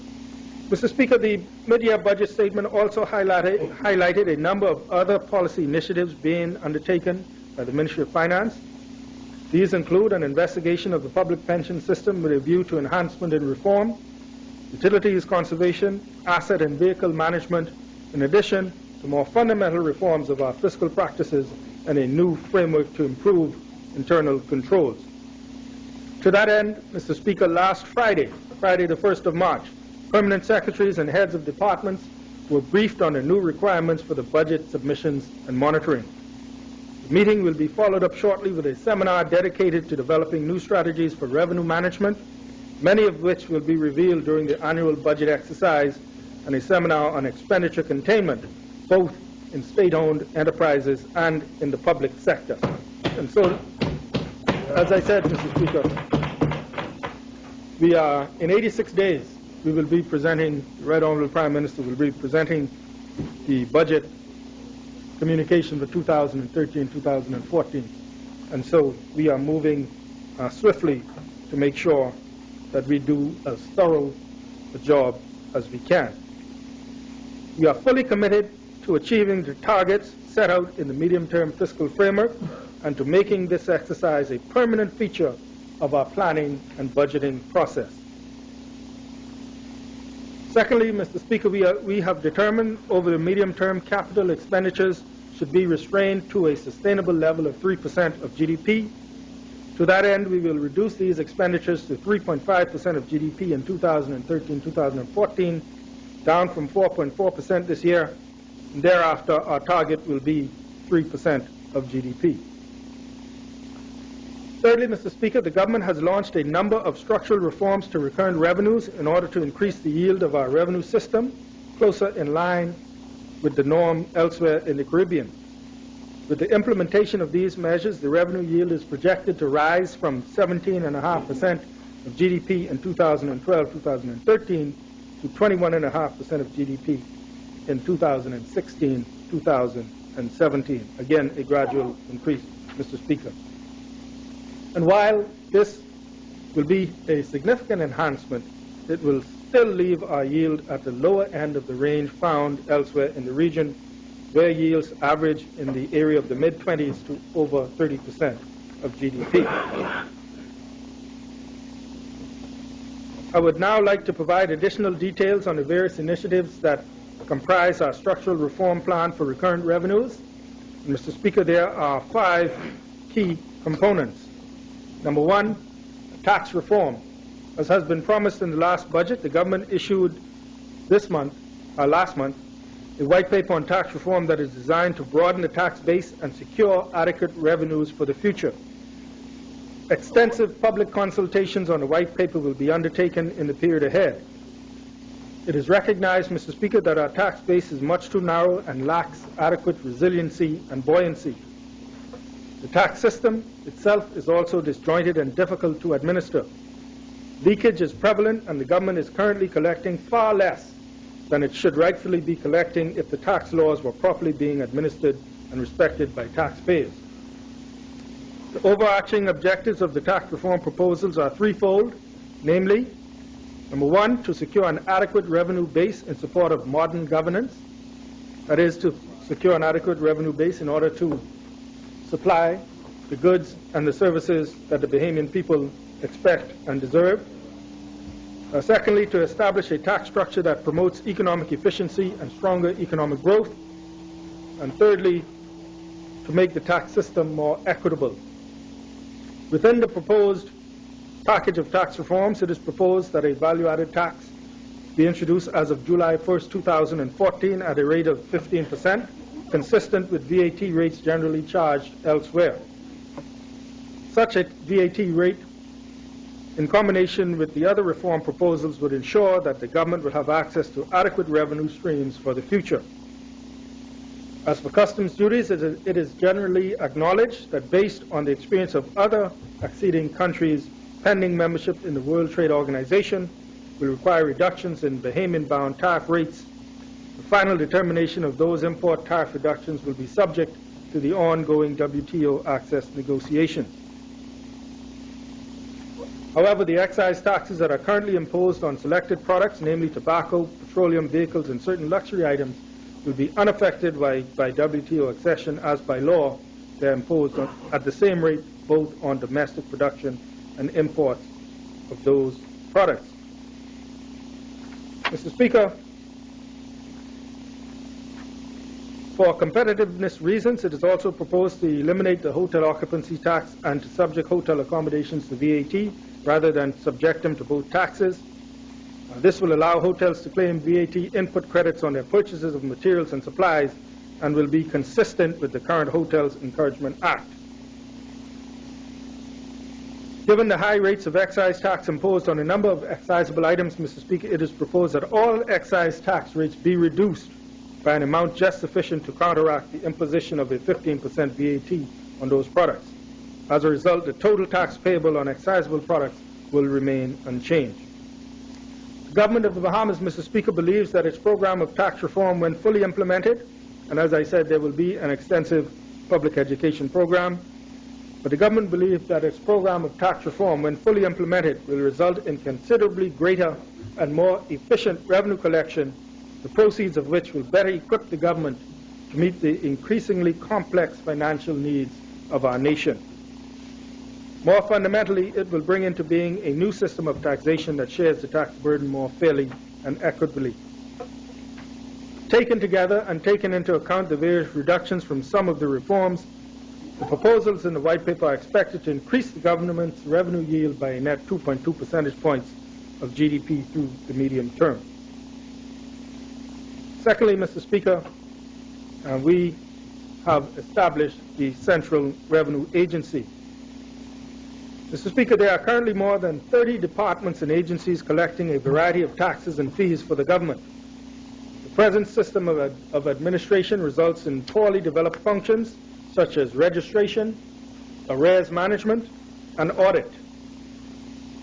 Compliance with the law for major taxes and fees is often weak. Significant revenue leakage is occurring, and compliance and enforcement results are minimal, partly due to the absence of an agency with the legal authority to enforce the law and apply penalties for non-compliance.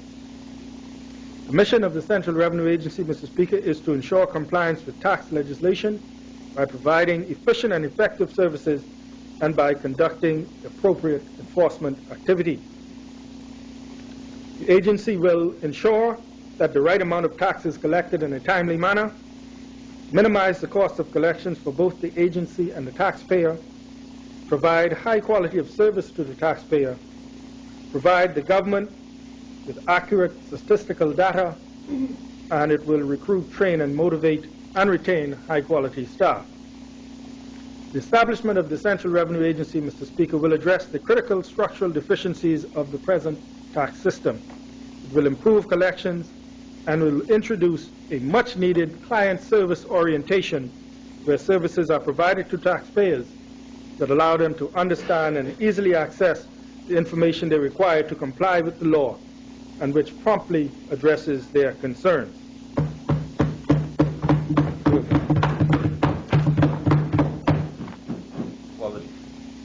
We like to talk about taxes. The new Central Revenue Agency, Mr. Speaker, will have collection responsibilities for all taxes and fees not closely tied to the direct program activities of another department. As such, the Central Revenue Agency will be responsible for stamp tax, real property tax, business licenses and taxes, hotel occupancy tax, casino tax, and other banks and trust company fees. With this revenue administration reform, fully 90% of all taxes, fees, and service charges will be collected either by customs or by the Central Revenue Agency. In the area of property tax, Mr. Speaker, we announced that we are moving ahead with the reform and modernization of the real property tax system.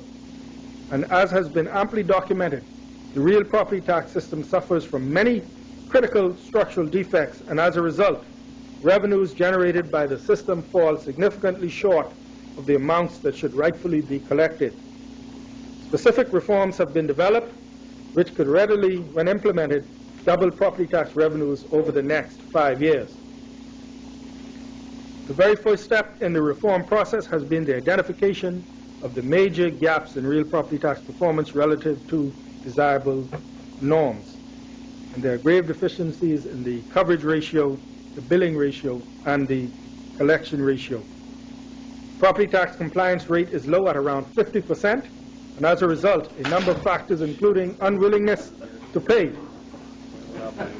poor coverage, as well as organizational deficiencies.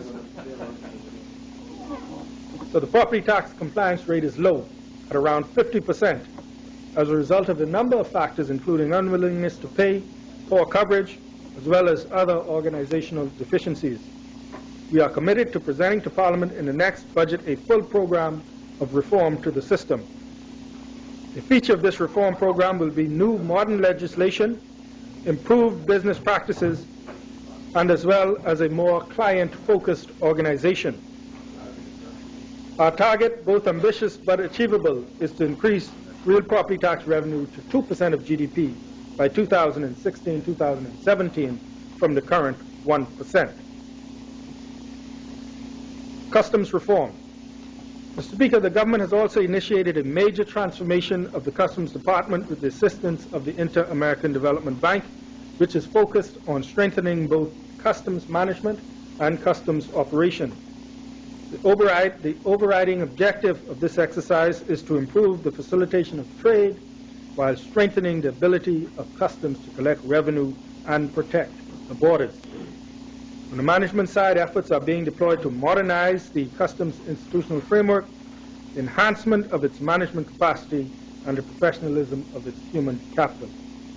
In terms of operations, the focus is on an upgrade of operational procedures, a cutting-edge automated system, and the service-oriented technological platform and programs needed to increase measures of trade facilitation while balancing control and security.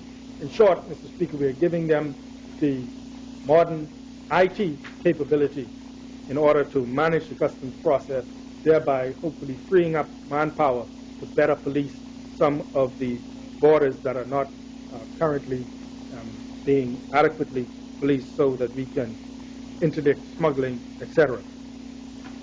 As a matter of policy, Mr. Speaker, the Ministry of Finance is committed to eliminating all obstacles that discourage the online submission of customs declaration. And so we are committed to ensuring that the resources are provided to customs to accomplish this. We believe that these innovations will increase the speed and efficiency of customs processing and allow us to deploy, as I said, our customs resources more effectively. Customs reforms, Mr. Speaker, these reforms are estimated to contribute some 0.5% of GDP to recurrent revenues over time.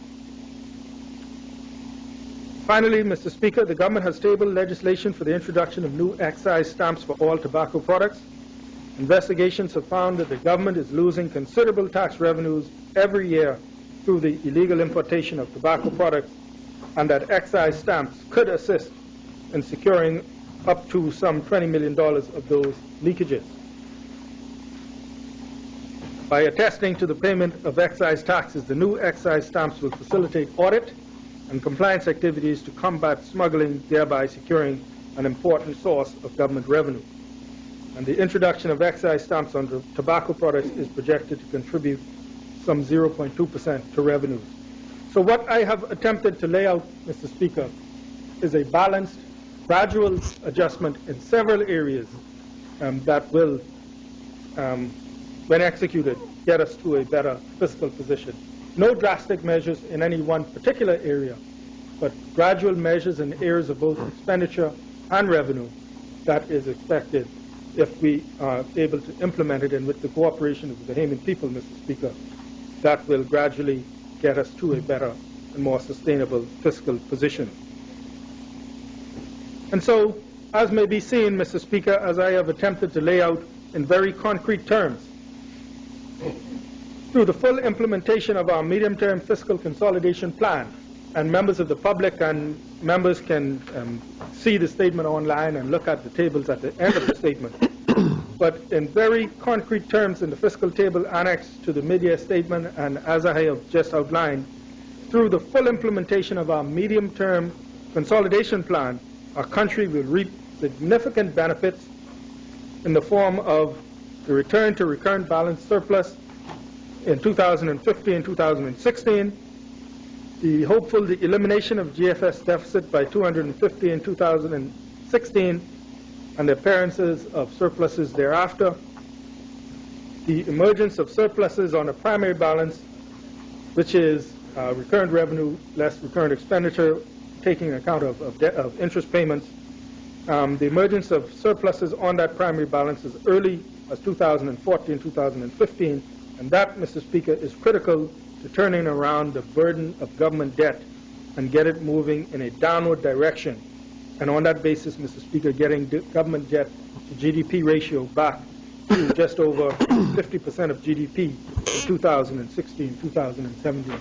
So what I've attempted to lay out, Mr. Speaker, is an approach that is balanced, taking into account expenditure restraint, improved revenue administration, economic growth, new streams of revenue, taken in a balanced way, gradual adjustments over time, so that there are no shocks to any sector of the government. And we believe, Mr. Speaker, that if we are able to deliver on this plan, we will move the country to a more sustainable fiscal, solid fiscal foundation.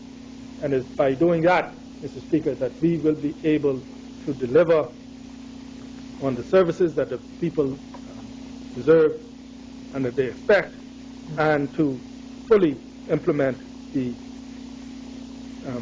commitment made in the Charter for Governance.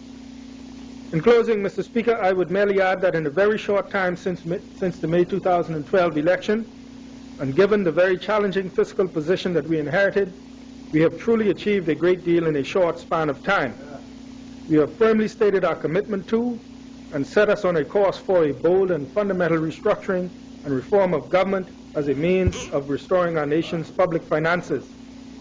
And to back that up, we have presented a detailed medium-term fiscal consolidation plan that will serve as our beacon as we move forward. At the same time, we have done whatever has been possible in the fiscal context that has been left to us to set and train our charter program of initiatives.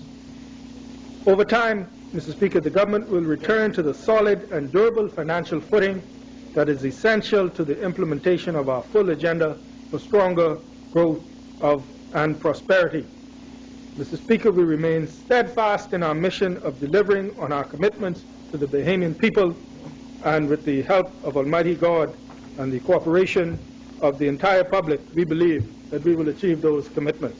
Mr. Speaker, I so move.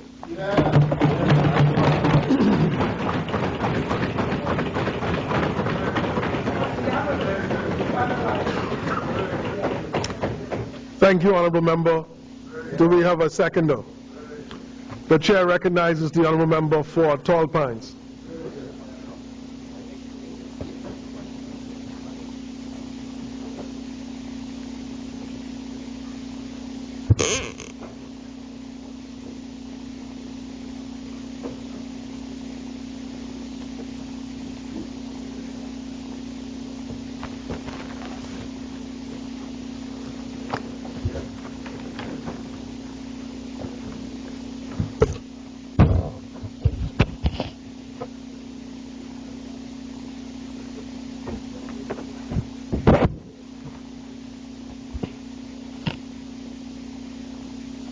Thank you, Mr. Speaker.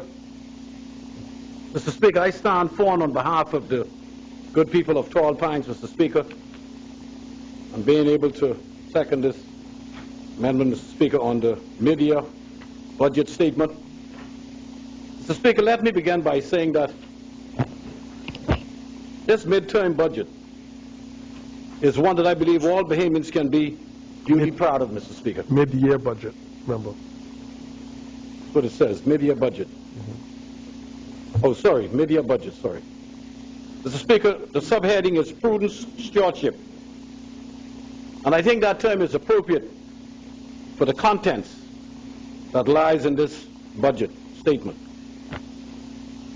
Mr. Speaker, these are some very difficult times that our people are facing at the moment.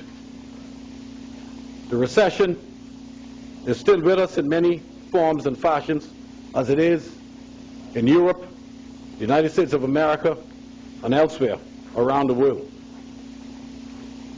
And I believe that those persons who would have put pen to paper and put this budget communications together and the implementation thereof should be commended for a job well done. Mr. Speaker, I want to commence with a quotation that I believe is appropriate for the times that we are in and what we are about to discuss.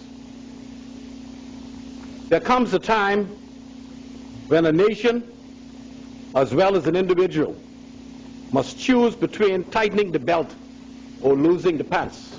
I want to repeat that, Mr. Speaker.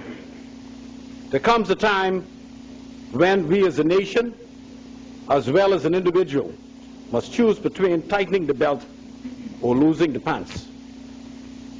In these difficult economic times, it is imperative for all of us, the government ministries, the corporations, Bahamians at large, take a second look at saving in any means possible to enable us to survive the times that we are living in. Mr. Speaker, in the Charter for Governance, on page 1 of the introduction to this bill, the government says that they will relentlessly attack the crime problem, which is vital to creating an environment proportioned to strong growth and job creation. Obviously, Mr. Speaker, unless we arrest the crime problem in the Bahamas, if it escalates to a point where it affects our tourist industry, there could be grave danger. It also said it is strengthening our key tourism industry, our sector, and those two areas go hand in hand with each other. It also indicated that the government will be promoting additional foreign direct investment across the country, and particularly in Grand Bahama, as well as our family of islands.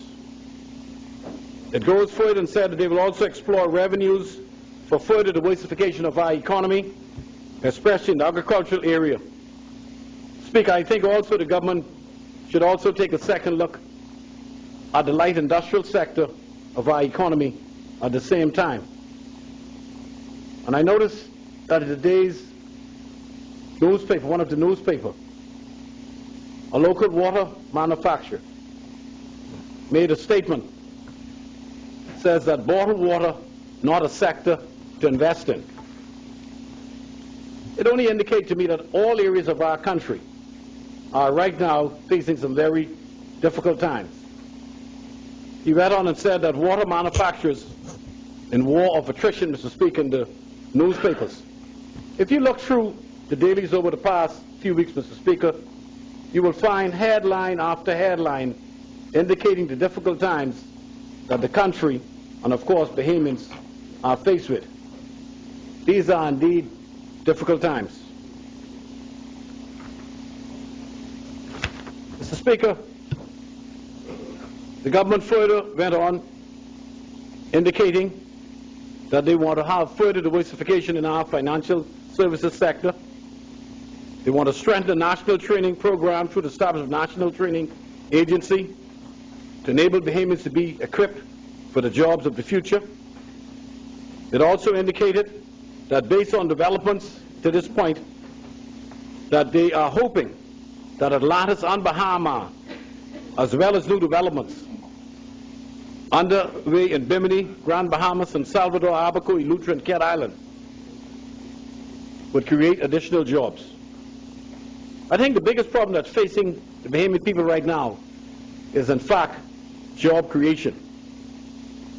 And to this end, Mr. Speaker, if you look at or read the daily newspapers, it clearly indicates that Bahamas, as massive as that project is, to the tune of some $2.5 billion, the average Bahamian is really not feeling the full effects of that project out on West Bay Street.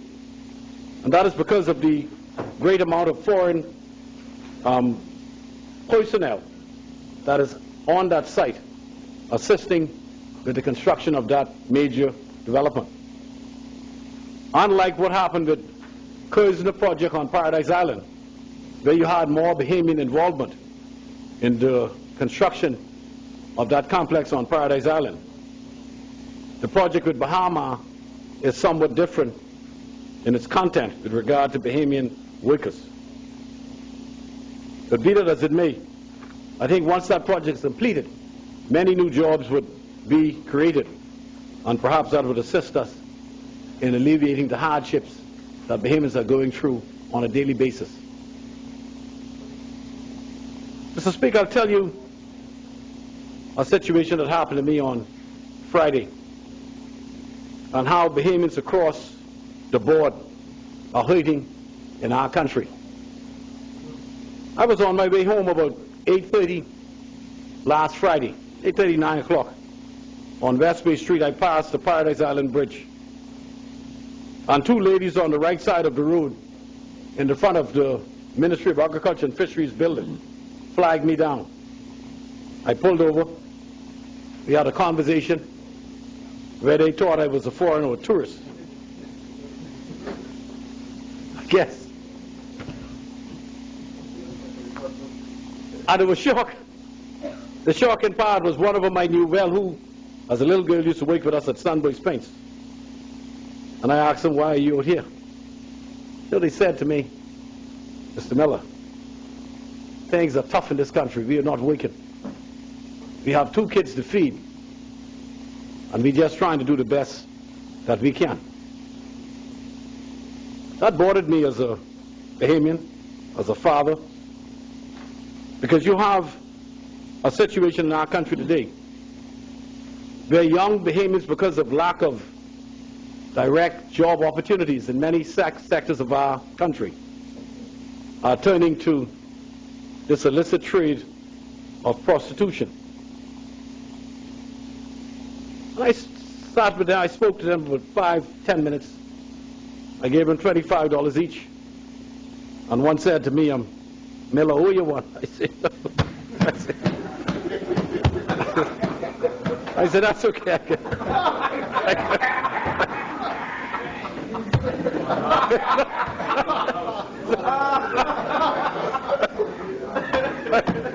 I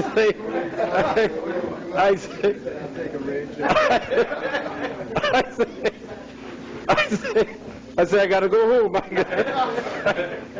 I'm in a hurry. Mr. Speaker, I say that to say this. These are difficult times. I am sure that if those 2 ladies had an opportunity to be able to find themselves decent jobs, they would be working on their feet instead of doing what they're doing. See, this is real life, you know. Some people may take it as a joke, Mr. Speaker, but one is about 18, the other was about 24. And that's a regular occurrence in some areas of our country where women cannot find gainful employment, and they do whatever is necessary to put food on the table. That's a normal thing. And this is why I say the creation of jobs in this country is so vital to the uplifting of those among us who cannot find gainful employment. I believe, Mr. Speaker, that this midterm budget that's before us, mid-year budget, would go a long way in assisting in job creation in this country. I think more needs to be done between the linkages between local manufacturers and the tourism sector. The agricultural sector is an area that's really over the last 50 years has still been untapped. I think every government, every Minister of Agriculture has tried to do as best they can to enable us to sustain ourselves in the fisheries area, in the agricultural sector, and the like. But it's a long road to go before we could create those jobs that are so vital to the development and enhancement of our people. Mr. Speaker, there was a job fair on Saturday. The persons who are looking at opening up a new line of business. And I was out there, and this was the headline in the papers on Saturday. But it was more than 1,000 Bahamians. It was at least 2,000 Bahamians that were looking to gainful employment for some 300 jobs. I saw women walking with their children in their hands on Howard Road from Bosey in town and further down looking for employment. That situation, that experience told me that the situation in this country with unemployment is very, very grave. I saw in the newspapers this morning where Sun International saying that they have great bookings for this term. But I have ladies in my constituency who came to me just last week Mr. Prime Minister, that work for Sun International, and they have worked over the last several months, 2 days a week. 2 days a week. Now, apparently some of these hotels, I understand, would close down different sections or close down different wings, and they will indicate to the Bahamian people or indicate to the world at large that they have at full occupancy or the occupancy has increased. But what they forget to say is that they have in fact cut out many of the rooms. Because I'm telling you, in the hotel sectors, many Bahamian women are working no more than 2 days a week. That is a fact. So I don't pay much attention to what I see in the newspaper with regard to how great the hotel industry is doing.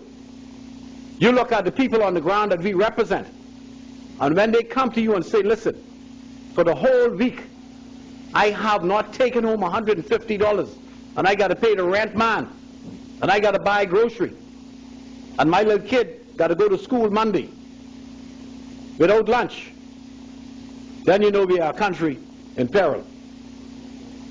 And Mr. Speaker, that is why job creation is so important to this exercise that we are going through. I believe wholeheartedly, Mr. Speaker, that the budget as presented here is one that will go a long way in alleviating some of the pain and suffering that we're going through. But I think we need to reflect on what transpired over the last few years. We spent a whole lot of money on infrastructural works that is still going on today, but I don't think we paid sufficient attention to the inner city, to the plight and the pain that many Bahamians went through over the past few years. I think the government still needs to look at doing some infrastructural work and creating some opportunities for Bahamians in our over-the-hill areas with regard to creating jobs, maybe by way of continuing the cleanup program that has been a good idea, I believe, in enhancing the lives of our people and cutting down on crime at the same time. But I think more needs to be done. I pity the minister responsible for social services, because believe me, every single day they are going to the government now to get funds to pay their light bills. That's the point it's gotten to now. Not only grocery, but even light bills. People are not working and asking the government to pay those costs. Mr. Speaker, on page 3 of this mid-year budget,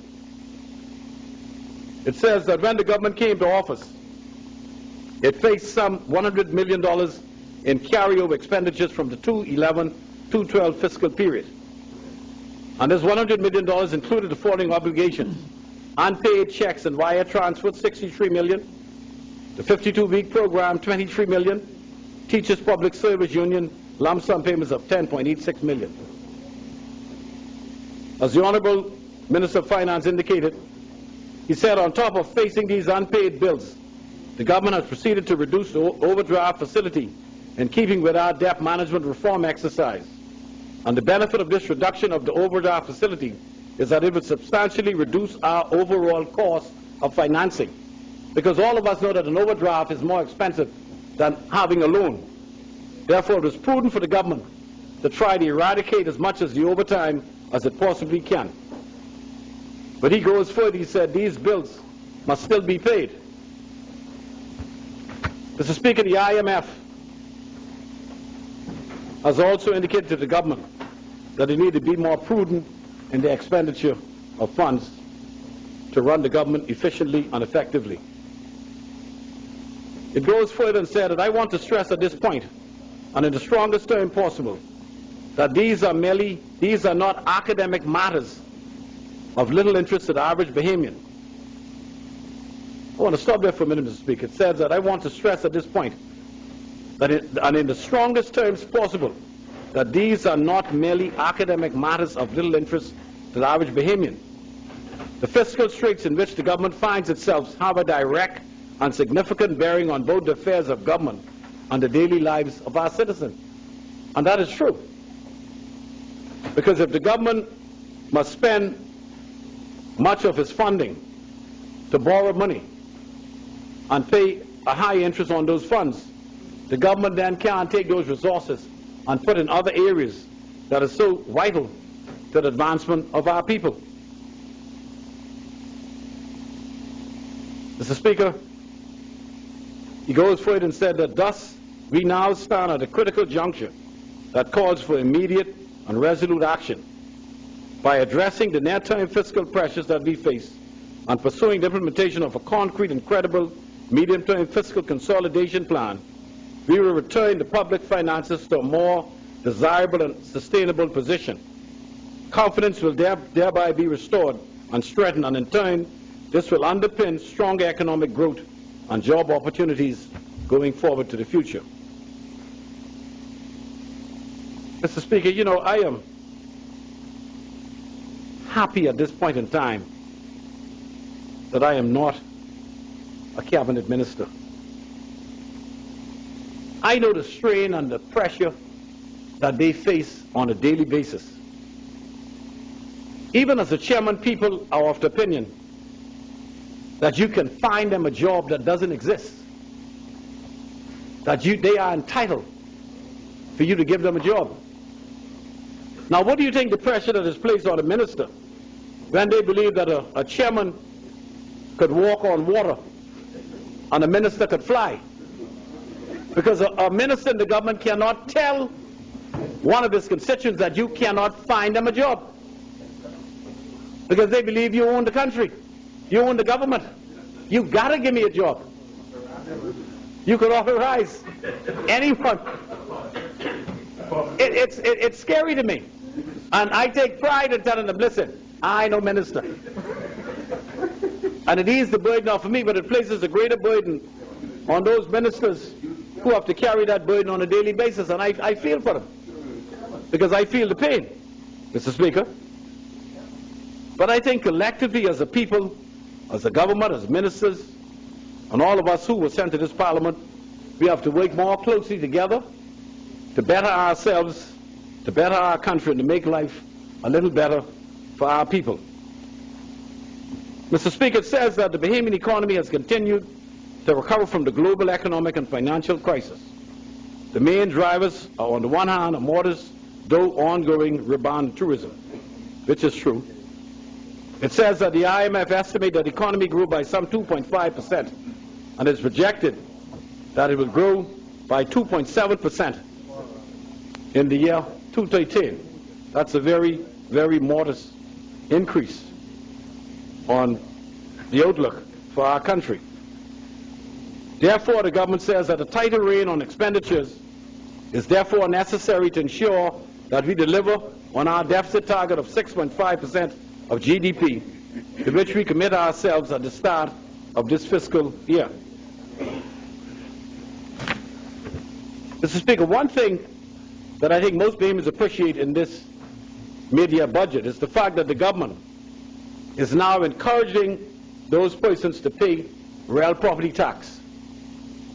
And I think all Bahamians are grateful for this exercise, because the government says that to encourage self-registration, owners of residential properties above the $250,000 exemption threshold and owners of commercial properties who have never received a property tax bill will be encouraged to register their properties with the Chief Valuation Officer by June 30, 2013. For these registration, the government will waive all back taxes, if any. Now, hopefully, Mr. Speaker, this gesture by the government would then encourage all of us as Bahamians. And I would guess that at least 90% of Bahamians owe government back taxes on real property tax, because Bahamians simply do not pay real property taxes. And I think it's a gesture that needs to be taken up by all concerned, because that's an area where the government has been lacking over the last many years in getting revenue that is so vital to the running of our country. And it goes further and it says that this is to encourage registered property owners with arrears to become current with their tax payments the government will provide the waivers as follows. Where no more than 3 years of payment arrears exists, 50% of the total owed in both assessment and surcharge will, if it is paid by June 30, 2013. Where accumulated arrears for more than 3 years exist, 100% of surcharge only, provided payment is made by December 31st, 2013. To reward residential taxpayers who are current with their assessments, the government will rebate 5% of the annual property tax assessment, provided the owners remain current with their payments over the next 3 years. To make real property tax more client-focused, we have introduced a process to automatically review all instances of year-on-year variance in residential property tax assessments of more than 15%, or where the average yearly increase between valuation exceeds 10%. And it concludes by saying these efforts are being taken to clean up the real property tax register and modernize the administrative infrastructure so that going forward, the government can make a firmer stance in enforcing compliance. Now, Mr. Speaker, everyone should be happy with that situation. However, I noted in one of the daily newspapers that the former president of Bahamas Chamber of Commerce took exception to that situation. And he said that the government should not be rewarding those tax, I don't know how I'm going to call them tax cheaters, but those who avoid taxes. The Aguilar says here that he disagrees with the real property tax program. The blast tax amnesty program. Maybe he's one of the fortunate ones that don't owe any real property tax. But this is not geared for the very wealthy. This is geared for the average Bahamian. And I want to thank the government for coming up with this program. An area that probably needs to be looked into, though. What does the government do in areas where you would have a rental property and the property may not have been rented for many years? Is that person still responsible in paying the real property tax on the assessed value if they're getting no income for those properties? That happened in very many cases, Mr. Speaker, where you have someone who would have made a appreciable investment in putting up buildings to rent. And because of the downturn in the economy, you're now unable to rent because people can't rent the buildings anymore, because a lot of them have gone out of business over the last several years, and that person is now stuck, or those individuals who would have tried to make some effort in becoming involved in the local economy now find themselves in a situation where you have no income from your rental property, but yet your real property tax remains a burden on you. I think the government needs to take a look at that situation and see whether some remedy could be derived to assist those landlords who would have made a contribution, an investment, in trying to further the advancement of the economy by way of having buildings that people could rent. And I would implore the Honourable Minister to look into those areas. Mr. Speaker, it also alluded on page 10 to the VAT, value-added tax, that the government envisages to be introduced in the Bahamas by July 2014. Now, there's a lot of communication going to and fro on this VAT tax. This VAT tax is very popular in Europe. Barbados has had it for some time. It's deemed to be a very effective tax because it also taxes the service sector of our economy instead of just taxing the imports on the other areas of the economy. I think mainly it's going to affect that area where you have services that is provided to the Bahamian people. And of course we would see how that works out at the end of the day.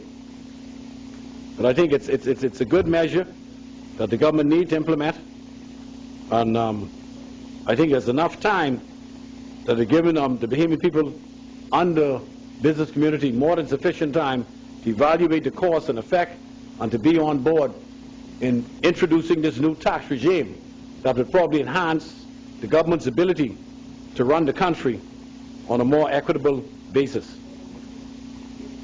Mr. Speaker, one of the areas that this budget really went into too, and the minister spoke on it, and I was listening to him very attentively when he indicated that the government had sent out a letter to all the public corporations in January asking them to cut back their expenditures by 10% and 25% over the next 3 years. That's the first time I've been privy to that communication. I wasn't aware of it because there's been no discussion with the board of directors of BEC or myself as executive chairman with regard to it. But we had initiated our own policies, that is the board, when the minister made a statement, I think on his trip to Trinidad and Tobago, that in fact he wanted the corporations to cut back, I think, a minimum of $10 million. I'm not blaming the minister for that. It's the other ones who are responsible. There's lack of communication. But I'm in full agreement with the Honourable Minister that a lot of these quasi-government corporations have been over the years remained to run their own show, sometimes even to the detriment of the Bahamian people, because most ministers are not aware fully, and you can't expect them to be fully aware of the intricacies that goes on in these respective corporations. You appoint a board, and you expect that the board, if you have executive chairmen, the many of these corporations would be sufficiently and provided with the information that is necessary to enable these corporations to make the right decisions on behalf of the Bahamian people, because the minister alluded to the fact that the government at the end of the day is responsible for all of the loans that is carried by any corporation where the government has to give a guarantee. And in most instances, if not all, the government is required to in fact give a guarantee. In fact, I can go further and say that even with regard to the procurement of fuel for BEC, Shell West wanted the government to give a guarantee that if BEC fell back on their payments, the government will step in and take care of the arrears on behalf of the corporation. And that leads to another question. The fact that people who work at these corporations must be aware that these entities are owned by the people of the Bahamas. They're not owned by the employees, but by the Bahamian people, because by extension, the Bahamian people are responsible for the payment of any debt that's incurred by these corporations. So, Mr. Speaker, I think that it is high time that the government pays more attention to the corporations. The minister indicated in his communication that in fact they're setting up a unit that is going to be dealing directly with the corporations, that they will be accountable, and that their budget will also be approved by the Ministry of Finance. This should have taken place a long time ago to enable the wastages to stop in these corporations. No, you still need a board. You still need a board. But it's important that the Ministry of Finance, who is responsible for any debt incurred by any corporation, should be on top of their situation. I think it's of vital importance that that takes place. And I'm happy that, in fact, the Honourable Minister has included that in this mid-year budget, that a closer review would be paid to the running of these corporations to ensure that the wastages and what other abnormalities would take place in these corporations that impacts the people of the Bahamas and impacts the government's revenue and the government's ability to enable them to continue to guarantee these loans. You should have a say in all of these corporations. And I'm very happy that you all have included that in your statement here. It's very, very important, because fiscal discipline needs to be across the board for all government corporations, bar none. You are spending the Bahamian people money, and they have a right to know what is going on in those corporations. Mr. Speaker, I believe that Moody's has indicated that the implementation of the VAT system is on the right track, and perhaps there would be no further downgrading of our economy. We must appreciate that the government has called for a decrease in all spending in public corporations as well as government ministries. At the same time, we must now find other ways and means by which to create further jobs, availability for the Bahamian people. And that's a catch-22 situation.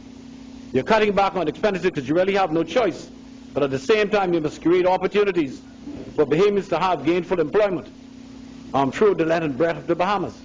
That's not an easy sell. And that's something we have to grapple with. I think all of the ministries and those persons in corporations must now tighten their belts. They must appreciate the fact that the government is faced with some dire financial consequences. And we need to improve the services that is offered by these government corporations, that the overtime and some of the waste in many instances must cease and desist, and also that the unions should now work more closely with the government in trying to bring down the costs. Mr. Speaker, last year, the last fiscal year of BEC, I indicated in this Parliament that there was a loss of some $18 million in losses. So far, for the first quarter of this financial year, BEC is losing some $12.7 million. If we continue on that path, we could substantially lose in excess of $40 million to $50 million. And that's why the government has to arrest the situation with these government entities, that you cannot allow these corporations to do as they see fit without answering to the government and the board, and particularly to the Bahamian people. It must be done. Because if you don't stop it, if you don't arrest the hemorrhage, government is going to have to come back and pour more money into these corporations. I don't think it's warranted, and I think that if we just tighten our belts and do what is necessary, these corporations could sustain themselves without going to government. But as long as the workers believe that no matter what position they find themselves in, that the government is always going to pull them out, I think that needs to stop. That these entities must be driven by good governance, that they must be driven by transparency, that they must know that when they make decisions that affect the lives of our people, that they would be held responsible and accountable for those decisions. And if those decisions are not the right ones, that penalties would be forthcoming for whatever decision that they would have made that is incorrect or that hampers the well-being of our people. Mr. Speaker, I want to say that I think this budget is the proper budget for the times that we live in, and I would hope that all of us in this Parliament, Mr. Speaker, would redress ourselves and would come with a new sense of urgency in assisting those among us who are less fortunate than we are.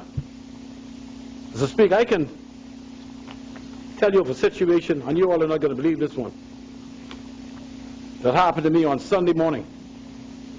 Again, the stress that some of our people are facing in this country. Mr. Speaker, I was on Farm Road yesterday morning. At 7:45, I was going to really visit a family member of mine whose brother is in the hospital, suffered a stroke. And I was going down the street. I saw a young Bahamian woman, half naked. You know, yesterday was cold. Listen, I couldn't believe it. She had a robe on, but the robe was tied around her like that.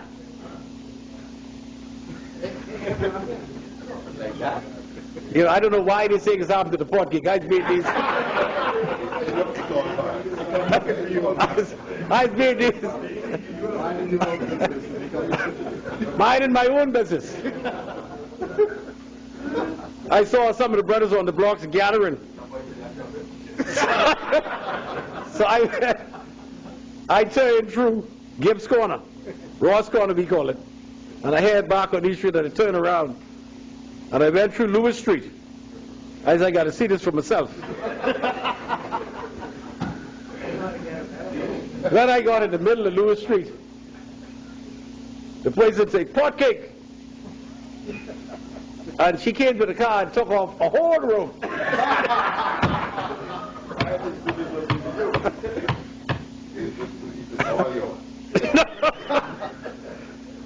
This young lady, Mr. Speaker, is 38 years old. 38, with 5'7", beautiful young lady. We've got all the stats, too.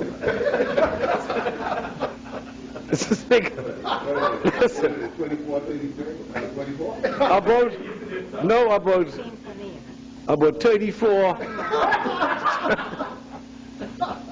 Mr. Speaker, Ms. Lynn Cole, I said, listen, man, what happened? She came to my car. I said, listen, put the robe on, man. She put the robe on, Mr. Speaker. I say, as naked as a jaybird.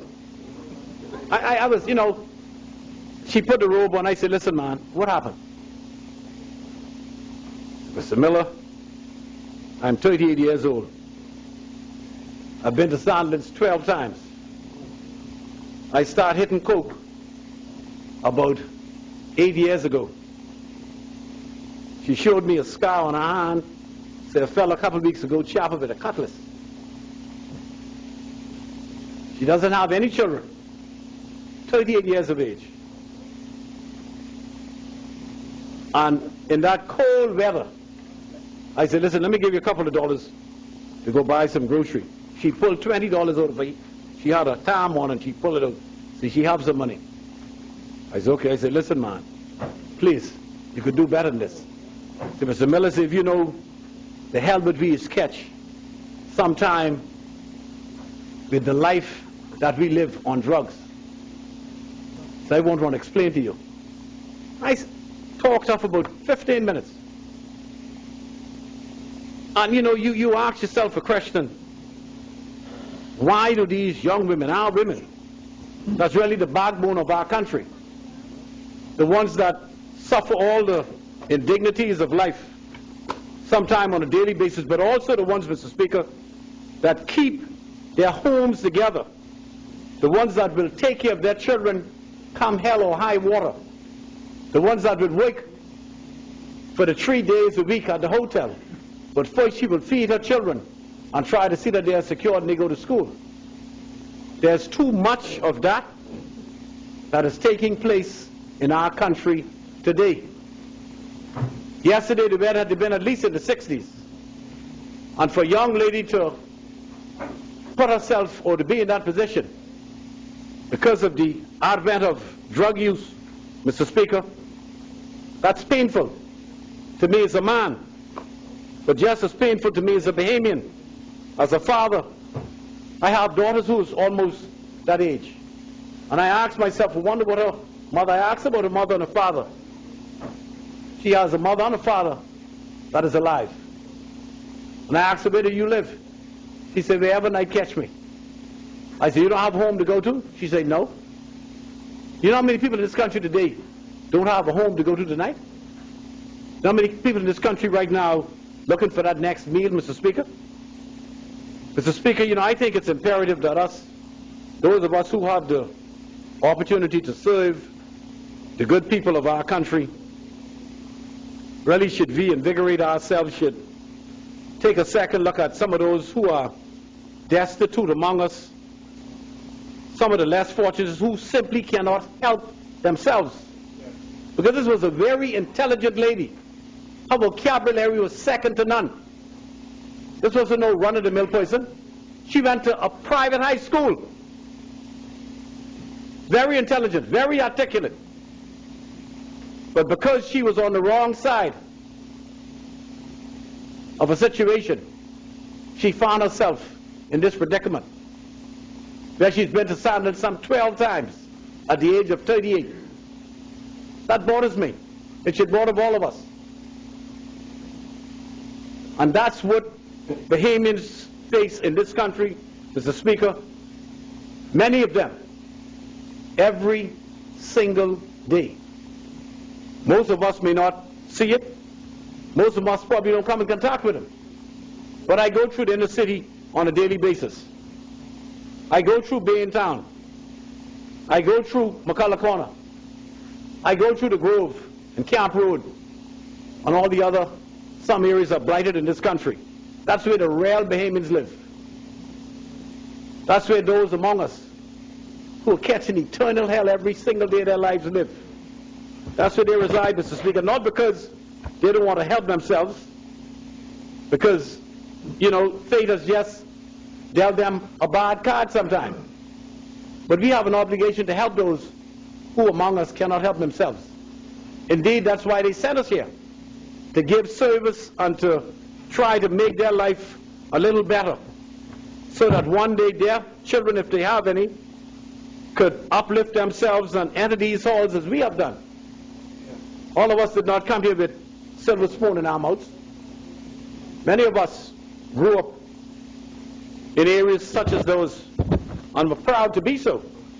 Some of us don't even go to those areas who were born there, because they are ashamed of where they were born. Mr. Speaker, I would just like to implore each and every one of us to please let us redouble our efforts in serving the people of the Bahamas. Let us do the best that we can. Let us work together as a team. We may have different views, different political views.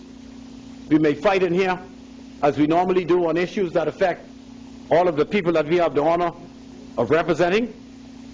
But let us remind ourselves that we are here for a purpose. And that purpose is to serve each and every Bahamian through the length and breadth of our country. Mr. Speaker, I applaud those who came with this bill. I support the bill wholeheartedly. Thank you, sir.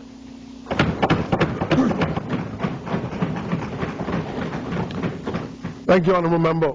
It has been moved and seconded that the following bill be read a second time and committed. And this bill will represent a compilation of a series of bills and a resolution for revenue generation. A bill for an act to amend the Tariff Act. As many. The Chair recognizes the Honourable Member for Kalani. Thank you very much, Mr. Speaker. Mr. Speaker, I'm happy to speak here on this mid-year budget. But, Mr. Speaker, I've been involved in 4 previous mid-year budgets. And the government, when we presented those budgets, the government, who was then opposition, felt that those budgets were not necessary and were essentially a waste of time. I find it hilarious today that they've now presented a mid-year budget. But, Mr. Speaker, what is even more astonishing,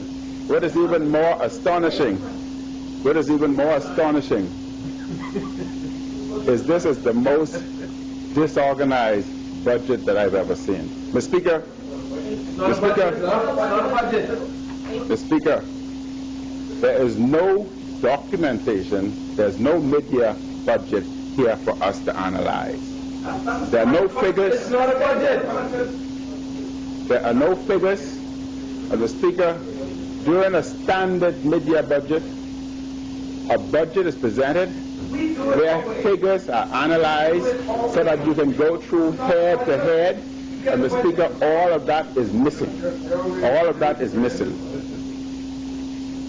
One has to wonder, Mr. Speaker, if that was intentional, because the government knows that they've overspent and therefore the figures would reflect what has happened. Or, Mr. Speaker, the government is trying to hide. Honourable members. The government is trying to hide the figures from being analyzed by the opposition here today. Mr. Speaker, this will be the first time since I've been involved in a mid-year budget that there's no mid-year budget here for us to analyze. That's why I said 4. Mr. Speaker, Honourable members. Before I get started with my full contribution to this debate, I think it's important for me to make one important point. I know that everything I say today, Mr. Speaker, the members opposite will try and divert attention away from the inadequacies and failings and the inadequacies and failing in their proposed mid-year budget by seeking to blame all the present national woes on the past Free National Movement administration.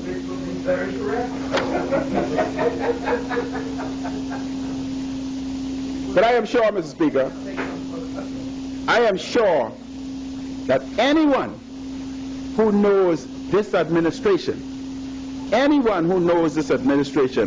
and has seen them in action before and since they came to office is already well aware of their duplicity and disingenuous nature, and as such expects nothing more or nothing less from them. More than ever before, Mr. Speaker, the Bahamian people are saying that this administration may give you something resembling the truth. But for some reason, they'll never give you the truth. Sir, Mr. Speaker, here's their modus operandi. They say a lot, do a little to nothing, and in the process, try to focus off their do-nothingness by casting aspersions, misrepresenting the truth, and playing, Mr. Speaker, playing the blame game. Well, let him talk here. They will continue to play, Mr. Speaker, the blame game. Mr. Speaker, the Prime Minister has already given us a preview of this when in his presentation last week, he repeatedly and conveniently mentioned that his government, and I quote, had inherited a very difficult fiscal situation which featured significant cost overruns and carryover spendings, end quote. The Free National Movement was trying to duck, dodge, avoid, and deflect attention from the role that it played in what the government is calling a national mess. That was what his party said, Mr. Speaker. But you see, Mr. Speaker,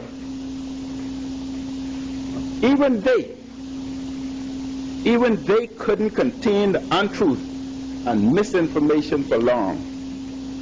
Their own midterm budget contradicts the mistruth, but I'll come back to that later as I continue my presentation, Mr. Speaker.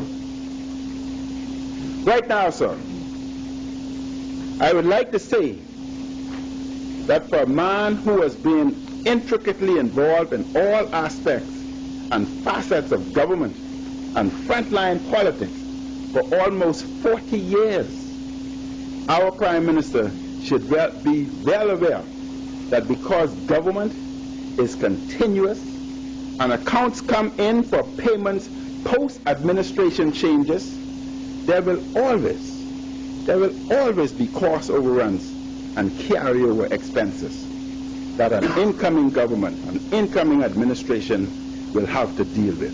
These are the realities, Mr. Speaker, and the Prime Minister should know that. This is not unusual. This is not unusual, nor is it abnormal. And unless at this stage in life, Mr. Christie's memory is failing him, I am sure that he would be aware of a cost overruns and carryover expenses that he left behind when he was thrown out of office in 2007. Right honorable member for Centerville. Thank you, Mr. Speaker. If he isn't ill, I'll remind him of these later as I continue to speak again. So therefore, Mr. Speaker, it is somewhat harmful for the Right Honorable Member for Centerville and his Minister of State for Finance to suggest that this government's failure to deliver has been inhibited by cost overruns that they inherited, and that their need to borrow $100 million is tied to meeting carryover expenses from the past administration. The truth of the matter is, Mr. Speaker, these suggestions are just as ludicrous and of jackass proportions as the persons who cooked them up. Careful, Mr. Speaker, that word was used before, and we objected, and you allowed it to stand. The chair doesn't remember. The chair doesn't remember that.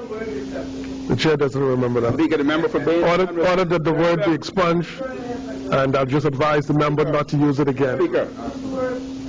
Yes, that's the word that was used. So I ordered that members, please, ordered that be expunged from the record, and I advise the member not to use it again. I understand, but I'm only asking for fair play. The member for Baintown referred to me. That's not the last debate. We objected and asked that the word be removed. You allowed it to hold. That's the only case. You allowed it to hold. Member for Kalani. Then it was used against you. Member for Kalani, take your seat. The word that was used was asinine. No. Not the word that you used. The chair did not. That is the word. That is the word. No record, none whatsoever. That is the word. He has no record.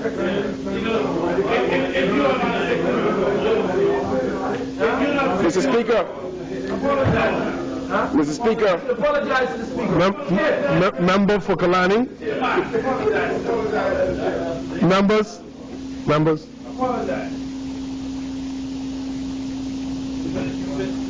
You may continue your presentation.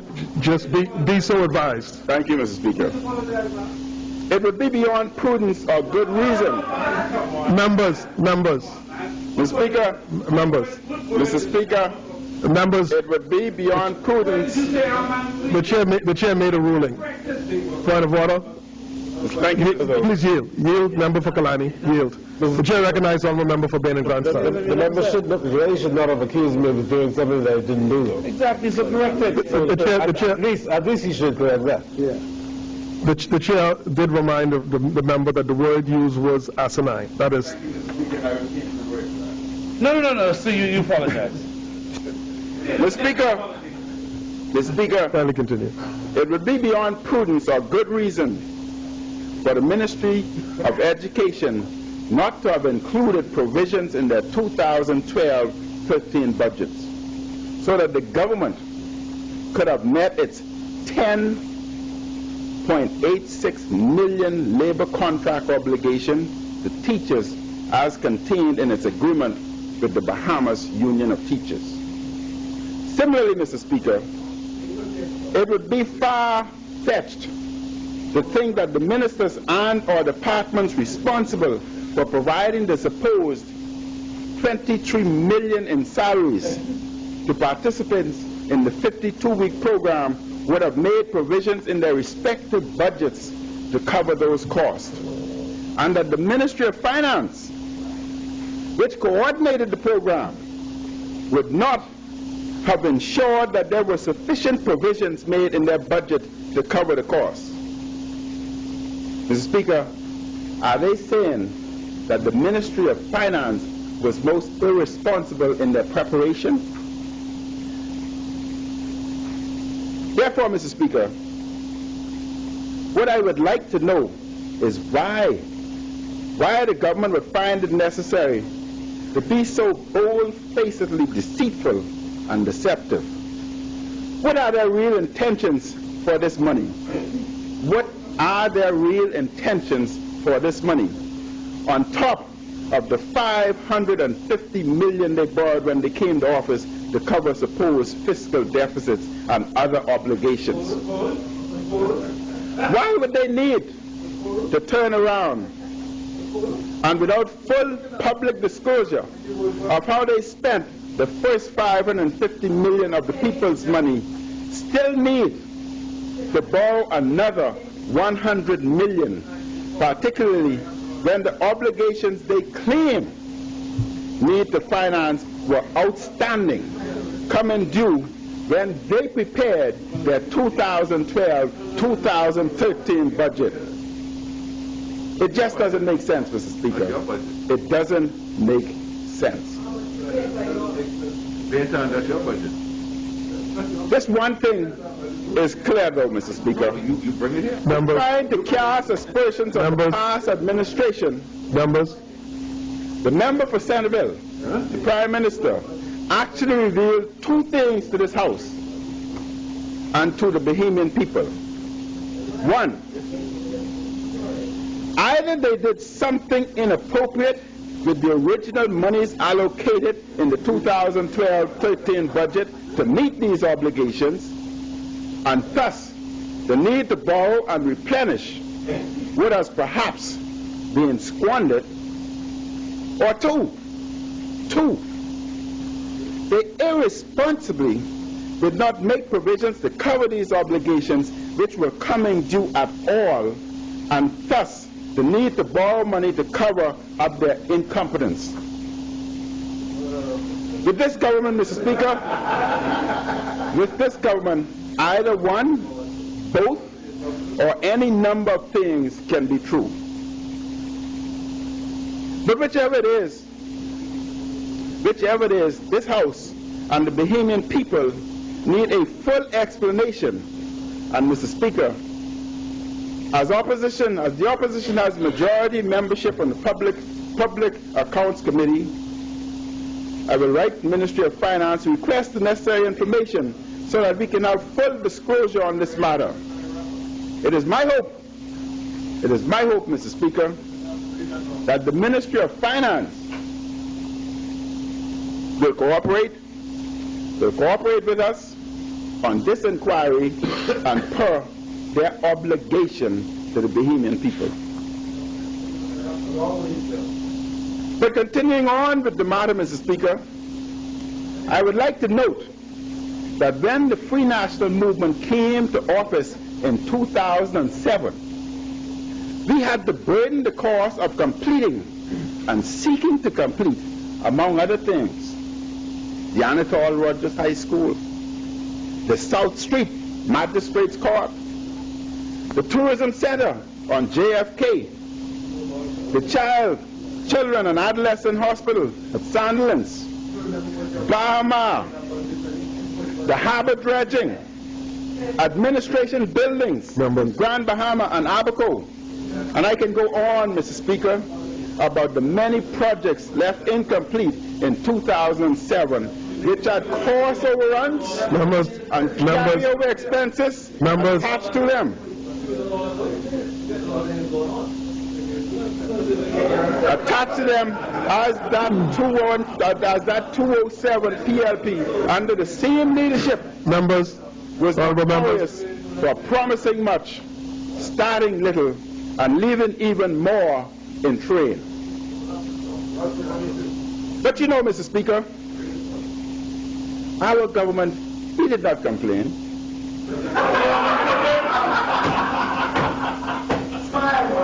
We did not cover up. We did not give excuses. We did what governments are elected to do. We did what governments are elected to do. Honorable members. We worked and we governed what governments are elected to do. Honorable members. Today, Mr. Speaker, I am not here to dissuade this government from their perception, what they think is. Far from it. It is their perception, their distorted realities. And one thing that I have learned over the years, particularly in my profession, is that it is difficult and most times fruitless to argue against someone's warped and misguided perception of reality, especially when the perception is not the real crux of the issue under review or up for discussion. So, Mr. Speaker, in the interest of prudent governance and leadership, I have decided that it would be wise to dismiss and disregard small politics among from the other side, as it is only a waste of our time. Outside of the same old divisive and disruptive rhetoric that the Bahamian people have become so accustomed to getting from this government, what I look forward to, sir, from all members present, is a discussion that is not about cost overruns or carryovers, or whether the Free National Movement is ducking, dodging, avoiding, or deflecting. The Bahamian people do not want to hear about, nor hear discussed, what was, or how it was, or what the past administration did or did not do, or caused or did not cause. That, Mr. Speaker, is a waste of time. Mr. Speaker, what the Bahamian people want to hear about and discuss is what the government that was elected in May 2007, May 7, 2012 will do to provide them with the kind of relief that would improve the quality of their lives and the lives of others in their community. In Fox Hill is awaiting to hear what will be done to improve the quality of their life. Being Town is awaiting to hear, Mr. Speaker. Centerville and Golden Gates are waiting to hear. Tall Pines are waiting to hear what will be done to improve the quality of their life. High Rock and West End are waiting to hear what will be done to improve the quality of their lives. And throughout this Commonwealth of Bahamas, Mr. Speaker, they are all, the Bahamians are all waiting to hear what this government will do to improve the quality of their lives. That is what we want to hear, Mr. Speaker, not rhetoric. Come on, that's big, man. Y'all can do better than that. Y'all can do better than that. Mr. Speaker, they want to know how the government budget proposal will help them rid of crime and the fear of crime, ease their economic hardship, inspire job creation, reduce the cost of electricity, help them to put food on their tables, provide their children with quality education and quality health care. That is what the Bahamian people are waiting to hear. They do not want to hear the blame game. We must go beyond that. They are waiting to hear how the quality of life will be improved. For almost a year and a half, Mr. Speaker, they were elected to office. Almost a year and a half before they were elected to office, in every way possible, and from almost any bully pulpit that they could find or squeeze onto, this government told the Bahamian people about their problems and the problems that the country faced. They sounded like experts. When you listen, they sounded like experts. They said that they had the solutions. They had the solutions for crime. They had the solutions to improve the quality of life for Bahamians. According to them, they understood the magnitude of our state of affairs. And based on that, they made all sorts of promises to the Bahamian people about what they can fix, about how they could fix the national mess and get us back on course for the 21st century. Mr. Speaker, that government, Mr. Speaker, this government, while in opposition, had sold the Bahamian people, dreams, pure dreams. Yes. And the Bahamian people bought those dreams. Hook, line, and sinker. Today, Mr. Speaker, today, the Bahamian people are awake. They are no longer accepting dreams. They are awake. But still, the government believe they are all Rip Van Winkle and still sleeping trying to get dreams. No, it's a nightmare. But at least one or two of them are beginning to yawn, but still have not yet awakened. Ready to govern from day one is what they called it. Ready to govern from day one. Mr. Speaker, this is now about number 305. That's right. And the Bahamian people are still waiting for them to do something that looks like successful governing. Incompetence. The problem here, Mr. Speaker, is that the Christie administration that was elected in 2012 is the very same Christie administration that was elected in 2002. They were not ready then, and by all accounts thus far, they are still not ready now. They didn't have a plan then, and by all accounts, they still do not have a plan now. Therefore, Mr. Speaker, without a significant plan for national development to take to the nation about, I can assure you that this government is going to give us a dragged out week of sentimentalism, theatrics, and spin. Smoke and mirror. So my advice to the Bahamian people and my party is to prepare for a long, drawn-out week of blame the Free National Movement. Nightmare. Coming from this government, it will be as inevitable as death. Mr. Speaker, we don't want to hear blame. We do not want to hear blame. We want to know what happened to the mortgage relief program. Mr. Speaker, what mortgage relief program? I refer here. Nobody qualified.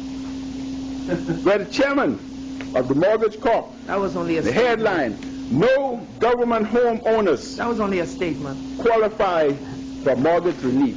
No government homeowners. It follows up, Mr. Speaker. Plan originally promised to help 1,100 people. Failed. The Bahamian people want to know where is the mortgage relief. Failure. Just like the rest. We want to know, Mr. Speaker. The Bahamian people want to know what happened to the 10,000 jobs that was promised if elected. 20,000. Well, they are elected. They are elected. They were elected. The dreams were bought, so where are the jobs? Nightmare. We want to know, when will the people receive relief from their electricity bills? Some electricity bills, Mr. Speaker, are more than the rent, or more than the mortgage. In Killarney, we have individuals. In Killarney, Honorable members. Speaker, Honorable members. Mr. Speaker, in Killarney, we have individuals in Westridge, Westwind, Dignity, Mount Pleasant, whose lights are off. Throw the rocks, man. Where is the relief?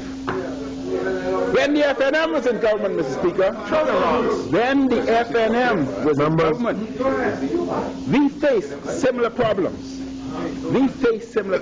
But at least what we did, we asked individuals to pay the last month's light bill. That was a week before election. And to make arrangements so that over a 3-year span, they can pay the past bills. And as a result of that, Mr. Speaker, we were able to turn individuals' lights on. Honorable members. I ask again, where is the help, Mr. Speaker? Keep throwing rocks, man. With individuals' lights being turned off, the quality of life deteriorates. A government's responsibility is to ensure improvement in the quality of life. Medication, Mr. Speaker, medications that are kept in the fridge in individuals' homes, medications would subsequently become ineffective because of being kept in improper environment, and then we see individuals are sick and we wonder why.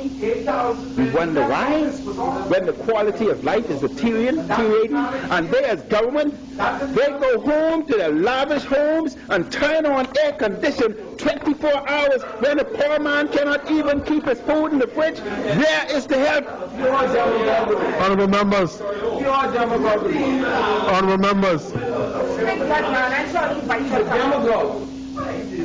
Mr. Speaker,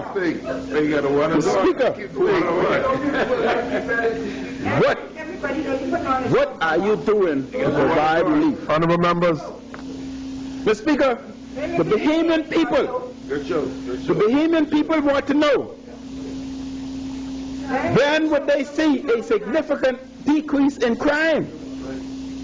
Our young people, including young mothers, are being murdered, and others left mourning over murdered loved ones. Bahamians are having their front doors knocked in, where criminal elements are coming in and robbing individuals. Grandmothers are being shot and killed, Mr. Speaker. Bahamians having problems, are disturbed while driving their cars, are being bumped and robbed, Mr. Speaker. Bahamians are having chains snatched off their neck. Then, this was what the government promised. They promised relief in crime. The Bahamian people want to know, when will the relief come? Mr. Speaker. Honorable members. Mr. Speaker,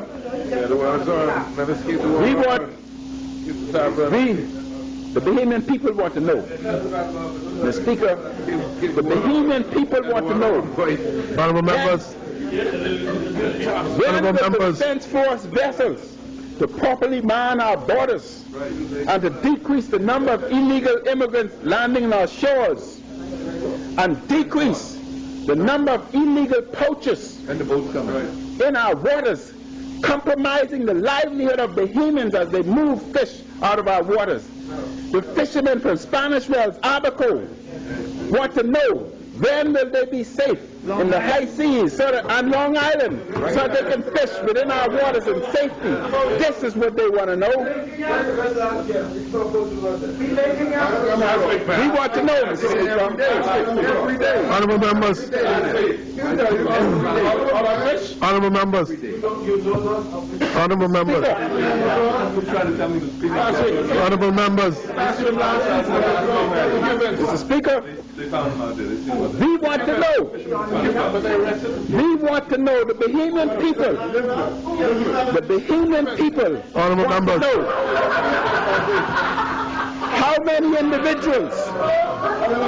The Bahamian people want to know how many individuals were hired in government ministries, how many individuals were hired in National Insurance Board, or National Insurance, and how is it? Bahamian people want to know, how is it that 3 young ladies whose qualifications did not meet the qualifications of supervisory standards but are paid $39,000 and above at supervisory level, but yet they do not meet the qualifications? Bahamian people want to know, Mr. Speaker. We want to know, Mr. Speaker. We want to know what happened. We want to know, Mr. Speaker. Mr. Speaker, we want to know.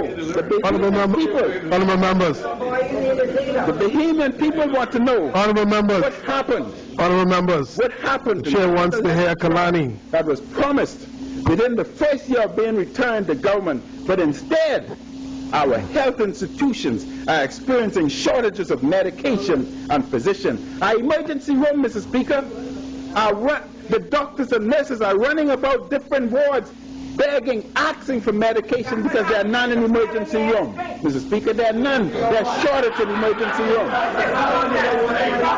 They want to know. They want to know. Honorable member.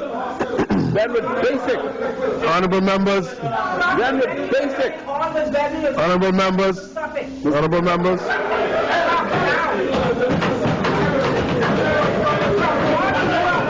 Honorable members. Mr. Speaker, the Bahamian people want to know. They want to know that why is there a shortage of basic medication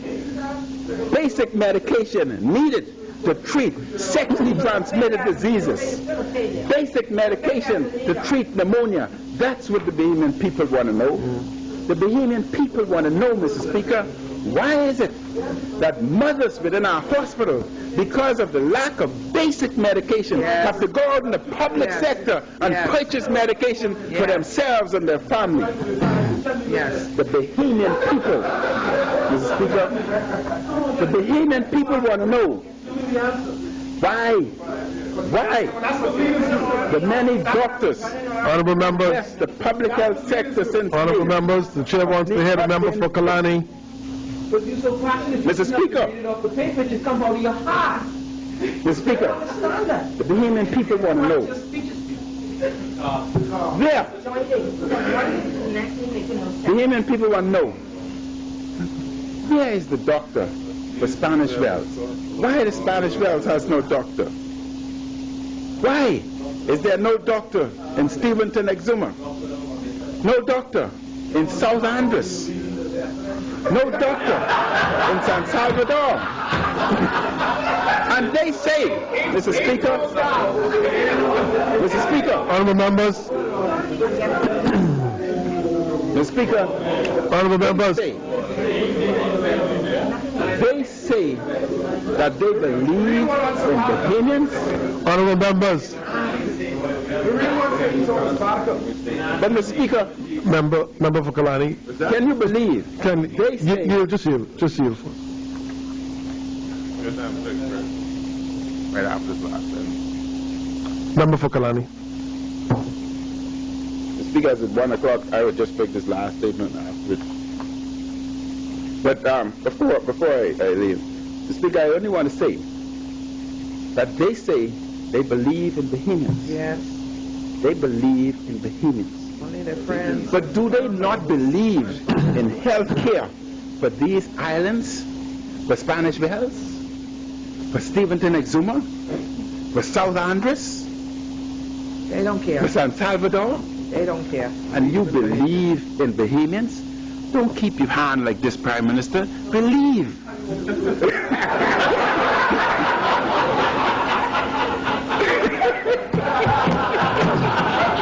I would say certainly a fitting time to suspend our proceedings. The chair recognizes the honourable member for Bain and Grandstown. Mr. Speaker, I'm just fascinated. Mr. Speaker, I wanted to say something about part 2, but I moved that I was suspended until 3 p.m. this afternoon. Do we have a second? Be it resolved. Moved and seconded the House suspend until 3 o'clock this afternoon. As many in favor will remain seated, and those opposed will stand. The House is suspended until 3 p.m. this afternoon. All right.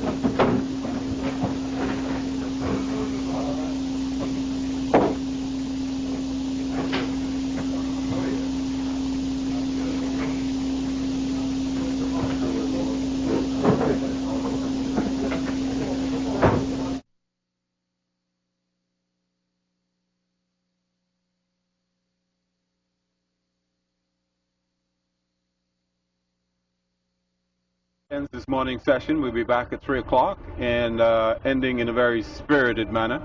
For those of you watching and listening, of course on Radio 1540, the National Voice, 840 in Grand Bahama and 104.5. Of course, we heard from the Minister of State in the Ministry of Finance, the Honorable Michael Halkidis, who led off the debate, essentially expanding on the presentation of Prime Minister Christie last week.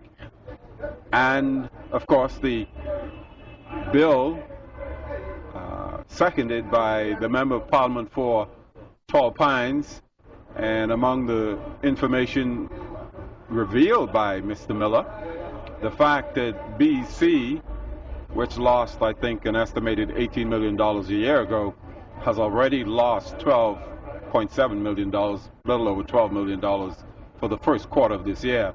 Again, if this trend continues, you're talking about $40+ million for the year. And, of course, we just heard the leader of the opposition, the Member of Parliament for Kalani, Dr. Hubert Minnis, making most of his presentation and telling the government that the Bahamian people wants to know where's the help that they were promised, and certainly this is no time to blame the FNM who are no longer in government.